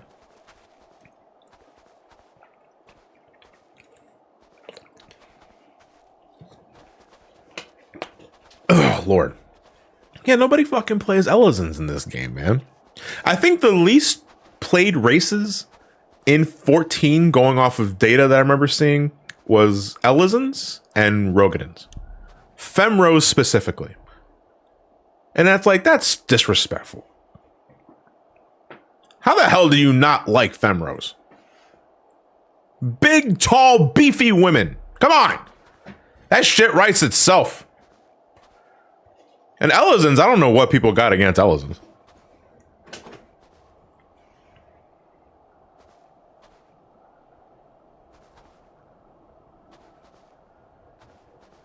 Are Ellisons too tall for you?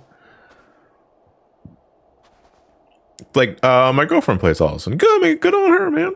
Like, fucking, I mean, obviously you play whatever race you want, right? I play Lalafell, like the fucking antithesis to Ellison. But it's like, this guy was fine. I was like, what's wrong with Ellisons? Ellisons are cool. Ellisons are tall. Noodle people. They see the Luna Tender on the moon, and I was like, that's just an Ellison. Get the fuck out of here. You can't fool me. That's an Ellison. I'm the basic ass here on the left. I don't know.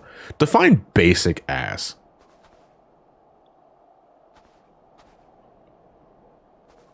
Because to me, basic ass is... No, actually, I don't know. So how does group pose work here? So When you enter G pose, I can demonstrate it right here. I'm going to go into G pose right now, and what this does is that it plays the last action that you've done. You'll be on loop repeatedly. So more often than not, before we go into G pose mode, we ask you, all right, do the emote that you want to do, or do the expression that you want to do, so that it'll be loaded into G pose. In this case, I loaded up. I did the Dragoon Victory emote, which I really love. It's a nice little like backflip with the lance. Then I stick the lance to the ground. I give the camera a nice smile. I love that. But it records the last emote you've done, and then you just play it on loop. And then while you're in G pose, you can click on individual characters, and you can freeze them at certain times so that you can get that right pose. In this case, let me start from the left here, right? So that they're summoning, they're eating a little piece of bread. I know they're summoning them out, but it looks like they're eating a little piece of bread they found in their pocket. It's like, oh, what's this in my pocket? Bread, eat. Sometimes, if you're not doing an emote, you'll just remain where you are the first time. In this case, fucking Santiago and the other guy are two peas in a pod here doing the same exact shit. But, you know, you can click on them. Then I can hit the 2 key to freeze them. And you're basically doing that for every character in the screenshot until you're good with everybody's position, and then you just take your screen grab. If you want to reset your emote, though, if you're doing something in G-pose that you don't want to do, you can reset your stance by sitting and then jumping. That resets your emote. So now if I go into G-pose again, I'm not doing anything. But from this menu, I can do emotes to my character. I can't do this to other characters without third-party tools. But in G-pose, I can have Ramani do other things. So I can do the Vanderbilt dance. I can do the harvest dance. I can sweat, despite the fact that it's frigid out here. No, actually, I have shiver, don't I? Yeah, I have shiver. There you go. That's appropriate. But I thought this coat was thicker than that. I can show that I have money to burn. Or I can just control my breathing. Or the bee's knees. Or at ease.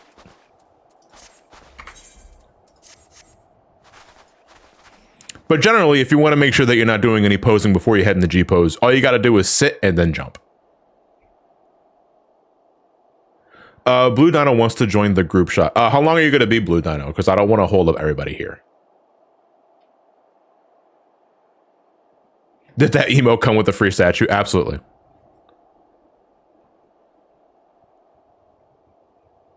Yo, pocket bread. 5 minutes. If everyone else is here, if they want to wait, I'm not sure how far Edita's got with the G-pose photo itself, but if everyone's willing to wait, then I'll wait. It gives me time to, you know, at least, you know, shoot the shit with you guys. I can wait too. All right, then. Blue Dino, do you need our exact coordinates, or do you know exactly where we are? I mean, I'll just open up the map. There's the Aetheryte, just going north and west. This is where we are. The new Shinobi game looks really good from what I've seen. Honestly, just the idea that like Sega's announced all of those damn franchise revivals is pretty hype. I just hope they're not one and dones. Well, I mean, the games have to be successful for them to not be one and dones. But you know, that's pretty cool. I think the one I'm probably the most interested in is Shinobi. But I know folks are pretty hyped for Jet Set Radio 3. Which I think Bomber Cyberpunk is the only reason why that game is even seeing approval in the first place, or at least considered. I'm not sure. What I'm more interested in is the and more. Like, what does that mean? What does Sega have in mind? Are they going to revitalize Knights? Are they going to revitalize Alex Kidd? You know what's franchise is starving? Yakuza. Were you about to say something, Experiment? Skies of Arcadia. Skies of Arcadia. Do you think they would consider... Well, wasn't Skies of Arcadia from this girl that passed away? Recently, yeah. She was the main writer. Right. Do you think they would even attempt it at that point? Maybe as a memorial thing? As a It memorial, doesn't even have to be like a remaster, like a full remake port, even just like a modern port. Yeah. Like something basic, like widescreen hack or something. Yeah. Most people would be happy with that alone. there's a Potato Hildy here. I'm not sure if Potato Hildy's watching the stream or they're just here out of the goodness of their heart. But well, I know for a fact that Potato Hildy is watching the stream if they do like, I don't know, a backflip.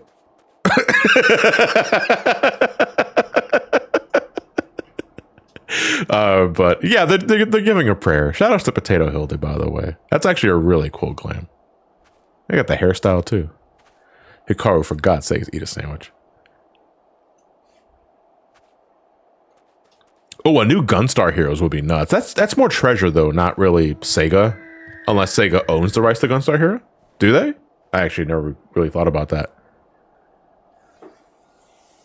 I would not be against another Knights though. A Skies of Arcadia new game. I mean, we're talking about this in an SGB session, but Panzer Dragoon. Like, and I'm not even talking about continuing the OG series, just fucking re-release Saga already. Like, even if it doesn't sell well, just re-release that goddamn game. Virtual Fighter is another one that they were... You know what's funny? One of my mods here, the regular Virtual Kazuma, you see him on occasion, loves Virtual Fighter, to my knowledge, and was given the honor of being one of like an official like Sega co-streamer for the Game Awards, and some folks took that as, oh my god, they're gonna announce a new Virtual Fighter game, and Kazuma knows this, and he's fucking keeping his lips tight. And like VK was like, guys, no. That's not what it means at all. And Virtual Fighter would not get a new announcement, but Sega did drop the news on the other franchise revivals. Virtual Fighter 6 was announced years ago. We haven't heard shit since. Really? I don't really follow Virtual Fighter, so I'm not entirely sure like what's been announced, what hasn't been announced. But someone mentioned the Sega drop. Yeah. Ooh, my ears are tingling. Out of the games that were announced, Fonz, which one would you say is probably the one you're looking forward to the most? From the Sega drop, or just from the Sega drop specifically, not the Game Awards, the Sega drop specifically. As a big fan of Jet Set Radio, the Crazy Taxi. I'm sorry, give me some Offspring, some Black Flag in there. That game was sold 100% to me. Okay. It wasn't. I was just getting into it, but it wasn't so much what was teased, but it was what wasn't teased, because they did stress and more. So I'm hoping that means other franchises that have also been like dead for years. I would like to see another Knights game, maybe another Alex Kidd game that wasn't like the Steam release that I had a couple of years ago. I'm not entirely sure on that. Fucking Panzer Dragoon, not Shenmue. I don't give a fuck about Shenmue. We got Shenmue 3. I wasn't happy with it, but we got it. You know, Sonic hasn't had a good game in a while. But no, I'm. You know what I need to do? I need to load up Sonic and All-Star Racing Transform just to remember what other Sega franchises there are, because I'm drawing a blank. So is it? I always forget on how to pronounce Rystar. Is it Rystar or is it Ristar? Rystar. It's Rystar. To my knowledge. You know, Danica Patrick hasn't had a game in a while either. Neither has Team Fortress 2. Or Football Manager, I guess. All right, Blue Dino is here. We can now resume the photo. Although I think whoever has their Chocobo might want to despawn the Chocobo. And then we can probably, Blue Dino, you want to shift a little more to the left here. Oh, that's your Chocobo, Blue Dino. Can you dismiss your Chocobo, please? Oh, right. Farewell, Heavensward. Yeah, good this is the, yeah. This no, please come back. I'm sorry. No, I didn't mean it like that.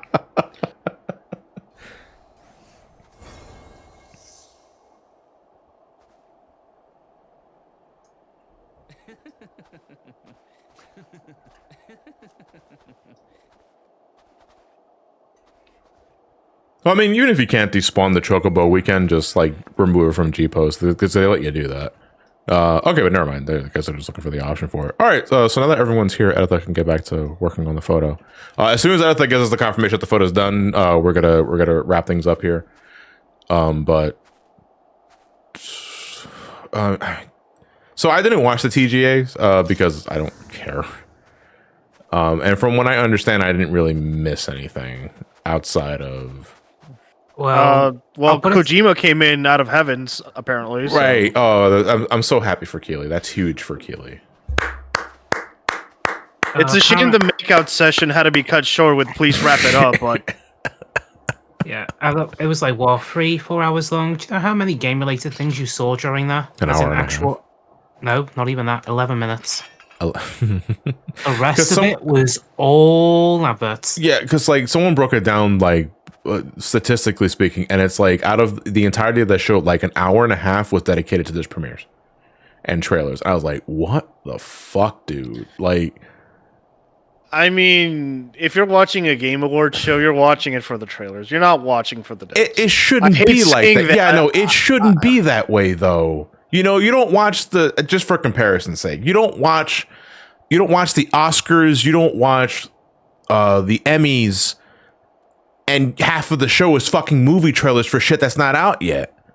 Well, no, yeah, you watch it to watch Will Smith slap a bitch. Right, but that's at least happening in the damn thing, you know. But it's like with the Game Awards, it's like, man, I really want to make my own E3, and right, Christopher Judge, like roasting the Call of Duty, and then just watching people, and then apparently the devs got mad, and then they all retracted their statements because that's how the internet works these days. Well, that's the thing. Nobody watches the Oscars. I mean, I don't think anybody of our age group and younger watch the Oscars. You know, I still know a couple of old heads that are still all about that shit. And if anything, that's who's actually watching the Oscars, is your dad or your mom or your grandparents. But still, the point stands. You don't watch the Oscars, and half of it is movie trailers or newly released movies that are about to come out because they spend time on the actual rewards and the folks that are getting those rewards. I'm thinking, I think my friend Kevin Goldbolt mentioned this, where what TGA needs is a press conference afterwards following the show, where like they just interview all of the winners and they have all the time in the world to bleed their hearts out. They don't have to worry about like pressing for time or wrapping it up or getting in the way of the precious ad space. That's what they need. Isn't that just GDC though? I don't watch the game devs conference. Is that what it is? Yeah, they give out proper like developer awards and creator awards there. Yeah, but that's not sexy though. You can't put ads on that. It's a lose-lose situation. Yeah, it's like you're boring me. Don't ever mention GDC again. But still, like the point is, like for the TGA, is like there should be at least like an after show where the winners of the awards are interviewed and they can truly express how they really feel about getting this award and how much effort it took to create the game in question, and I don't have to worry about folks in their ears telling them, "Hey, you got to shut the fuck up." I will say though, Baldur's Gate 3 deserved all that shit. Like, I'm really glad Baldur's Gate 3 ended up winning as much as it did, because I've heard nothing but good things about that game, and all of my friends around me are playing that damn game to death. Yeah, I feel it. Yeah, my wife won't be quiet about it, honestly. I'm happy to say that the problem with this year's TGA was that they were too many good games. Because do we have like the game of the year like choices off the top of my head? Because I remember Baldur's Gate 3, I remember Spider-Man 2, Spider-Man, Alan Wake 2, not Call of Duty. Was Final Fantasy 16 in there? Oh, I'm not sure. No, Mario Wonder, Zelda Tears of the Kingdom. Right, and yeah, that I'm not surprised lost, because we already got Breath of the Wild winning Game of the Year. Either way, like monstrous contenders for this reward. So honestly, like the problem is that they were all just there's too much good things to play. But I'm glad Baldur's Gate 3 took it. So the 6 games were Alan Wake 2. Okay. D&D Simulator 3. All right. Marvel's Arachnid Man. Super Mario Wonder of You. Legend of Zelda Tears of the 2. And my personal favorite that I think should have won, Resident Evil 4. That's not even a joke on that. You can't joke about perfection. I don't know why it's so simple, but Alan Woke 2 just got me. I don't know why. No, that was out of the 3 games that was nominated through that year that I played. Resident Evil 4 is my goatee, mostly because I didn't play Spider-Man 2. My friends close to me wouldn't shut the fuck up about Baldur's Gate 3, so I immediately hate it. And I need to play a Remedy game again. So to be fair, Linebeck, to be fair, I'm pretty sure The Last of Us 1 or 2 has taken one of these awards, and that has to be a remake of something, or at very least a remaster. I don't know. I lose track of all the damn times that game is remade. But yeah, my personal game of the year is going to be RE4 Remake because one, it's one of the only games I've had time to play for myself that was released this year. It doesn't help that it's actually kind of short. Yeah, I mean that's like, that's good though. Like I don't need my games to be fucking marathons, you know. But damn, what a great time! I really should play Baldur's Gate though. I've so many of my friends are playing that damn game, and they got nothing but good things to say about it. People are still mad about the best indie game. So. Why? What is it? Best debut indie game, Cocoon. And yeah, it's people are saying like it's not technically a debut because it's a studio. It's the studio's debut, but the creator has done like 2 other indie games. Anyway, apparently Pizza Tower should have won. It's not going to win because it's just a remake of Wario. I'm sorry. Well, I mean, to be fair, Pizza Tower was really well received. Like, folks love that fucking game to death. I haven't really played it for myself yet, though. But it's not indie since it became popular. Is that how it works? Okay, I wasn't. That's my. Okay, I wasn't sure how that worked. Okay, even Blue Knight agrees. Anyway, don't let the Game Awards ruin your game. Let Twitter ruin your gameplay. That's I was gonna say, man. It's like at the end of the day, none of this fucking matters, and I don't mean that in like in a nihilistic sense. I mean it is like just play whatever the fuck you want to play and enjoy whatever fucking way. Tribalism is toxic. Just shut the fuck up and play the game. Sit down and shut up. Anyway, that said, Pizza Tower was robbed. Look, I can't say shit. I got my 10 pulls in Honkai Star Rail, so can't say shit about that. It is funny that a VTuber won Content Creator of the Year. Oh man, like every time they have a focus on like the esports category or content creator of the year, it's like it is always like I don't know who any of these people are. So you don't know the winner of the best esports coach of the year, Christine Potter-Chi? I don't. Or Zonic? No. Or Gunba? These are just words coming out of your mouth. Yeah. But like content creator of the year was a VTuber. I'm assuming she's a VTuber. Iron Mouse was Iron yes. Mouse, and it's like I mean, good for her. I also have no idea who the hell you are. But at the same time, it's also because the demographic for her is way beyond my scope or threshold. Like she's not making content for a chuckle fuck like me, so that's where I'm unfamiliar. Hark. Oh, that's Nora. Say you, Nora. Hey, Nora. Booms. Nora's back from work.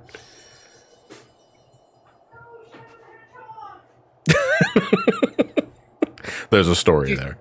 Did you say pug or dog? Hard to tell. It looks like the picture's been taken. Oh, Editha posted on Yellow Discord too. Let me save this real quick. Oh, right. Says you are playing former Best Community of the Year game game. 14 lost all of its awards this year. What? Yeah, it didn't win any awards this year.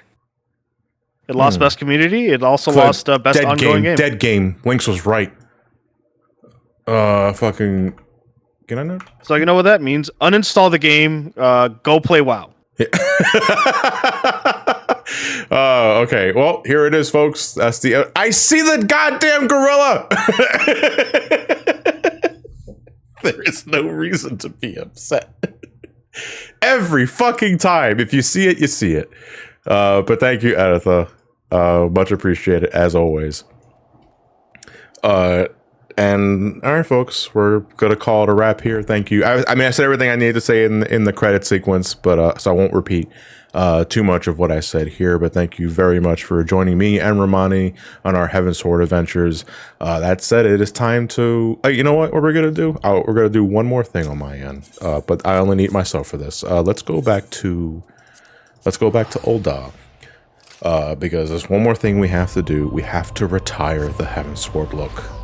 Now, I don't have I don't have my Stormblood glamour ready just yet, but we can at least retire the Heavensward look. Oh yeah, the Stormblood trailer. Yeah, we have to play the Stormblood trailer. You're right. You're absolutely right. Okay, there's two things we have to do.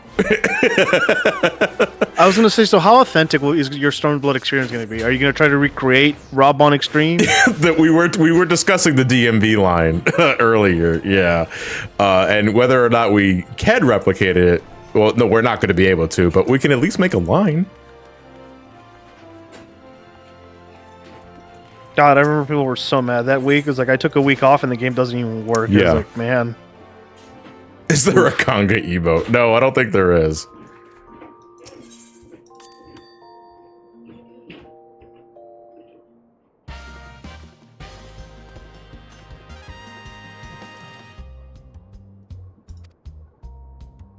What are you doing in my room? Put some clothes on, Ramani. And why don't you look me in the eye? You don't take me out anymore. We are going back to default Ramani for this. Oh, right. Did you talk about Idris Elba at the Oh, no, Game Idris Awards? Elba's PNG? Yeah. I saw that, yeah. I saw that reference at the very least. I wonder if he ended up taking that reward, would the PNG just be talking? Probably. You probably would have done like what Iron Master just get I am blanking so pre-recorded hard. award. What the hell is that thing? damn hairstyle? Not you, not you, not you, not you, not you, not you, not you, not you, not you. No, I think I passed it already. I wish these were labeled with numbers. Well, you can pin hairstyles, it seems. Yeah, I should be doing that. You're right. Well, he's technically fun. Let me pay for this. Yes. Oh, Jesus. It just cuts to my face. I'm all fucked up. I was like, oh, fuck, what did I do? Right, later, bitches.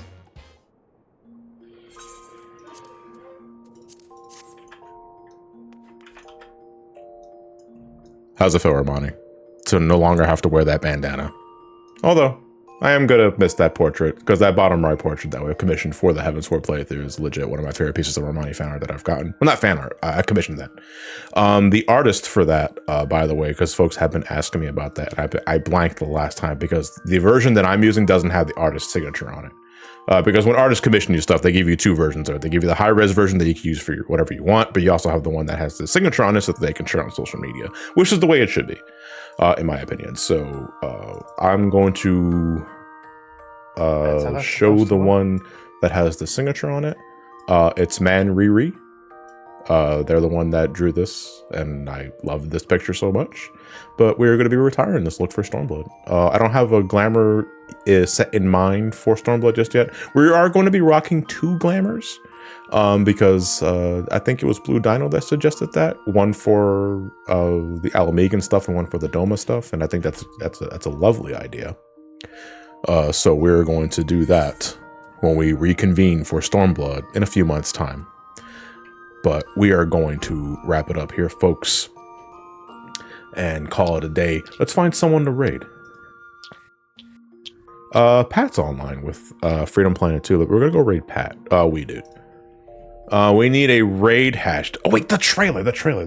God, I'm so glad you guys are here, because I just fucking blanked. This is what, man, I made Goldfish envious. Well, how fucking short term my memory is. We're gonna exit out with the game, actually, because if we log out from an inn, we get the unique log out animation.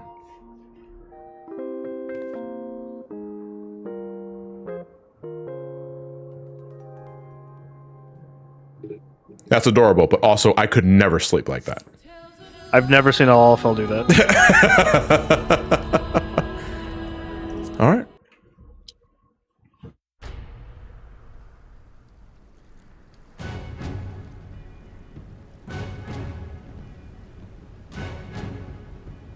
Ah, you smell that? Smell what? It smells like PS3s are no longer available. And what a lovely smell it is.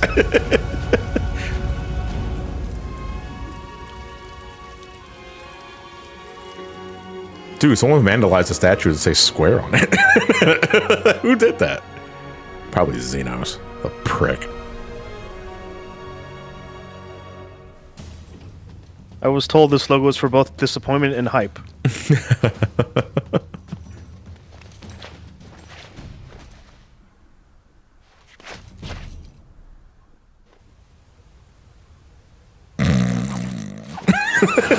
Just sleeping. Remember when everyone thought Dancer was coming? To be fair, it's a fair assumption, because Lise looks like she's rocking Dancer attire. But no, this is just them showcase. So like the job mascot for Stormblood is not just Samurai, but it's also Monk. Monk and Samurai. Yeah, but mostly I would say mostly Samurai, because like Samurai was the new job. Monk's been here since the beginning. But the Stormblood was seen as the Monk/Samurai, expansion. Red Mage who? I don't know what you're talking about. I think you made that up, Shadow.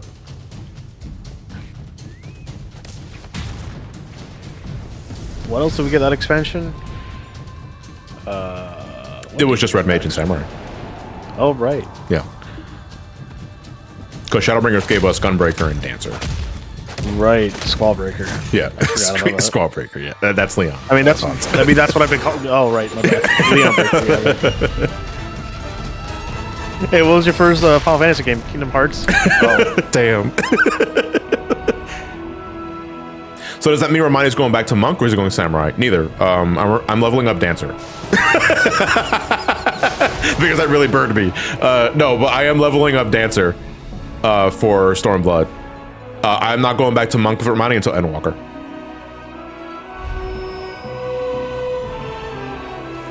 I thought John completed Endwalker. I did. This is an alternate character. Why Dancer? Because I have not leveled up a physical range job yet, and I want at least one of each major role to be leveled up so I can do the role job, the role class quest when I get the Shadowbringers. Physical range is just called just use jump and then just wait till it cools down. Yes.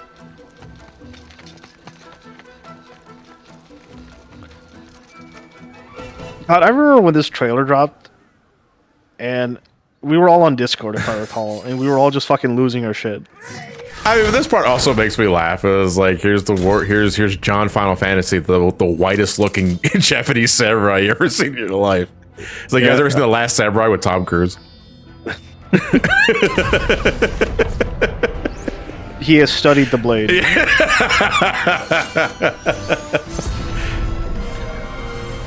Samurai is by far my favorite job to just take a shit off. Yeah. It's stupid fun playing. It's also stupid fun making dumb glamours for you. Yeah, I love Samurai. Samurai is legit become one of my favorite jobs. I will say this though, it was stupidly overpowered when it came out. To the point where it was considered why are you you're dumb if you're playing this class just for dude, the Red Mage had the same problem originally, not to the extent of Samurai, because Samurai was always a selfish DPS. Yeah, but Red Mage was originally released overtuned. No, definitely. But the problem, I think, it was bigger for Samurai because more people saw Samurai. Right, because they saw Samurai and I want to be Samurai. Yeah. Yeah.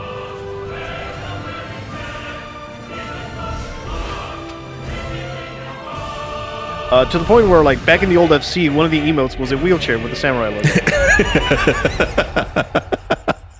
I love that emote. I don't think we're allowed to use it anymore, but, yeah. It was fun. Oh, that takes me back.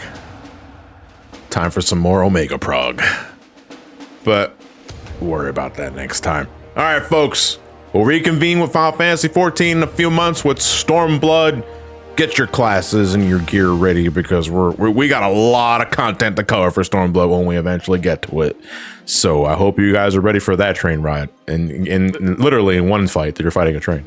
Can I say one thing before we go? Go right ahead. The Stormblood title screen. It sounded like the 20th Century Fox intro. I'm sorry. Okay, let's find someone to raid. We're gonna go raid We Dude. We're gonna raid Pat. I need a raid hashtag though.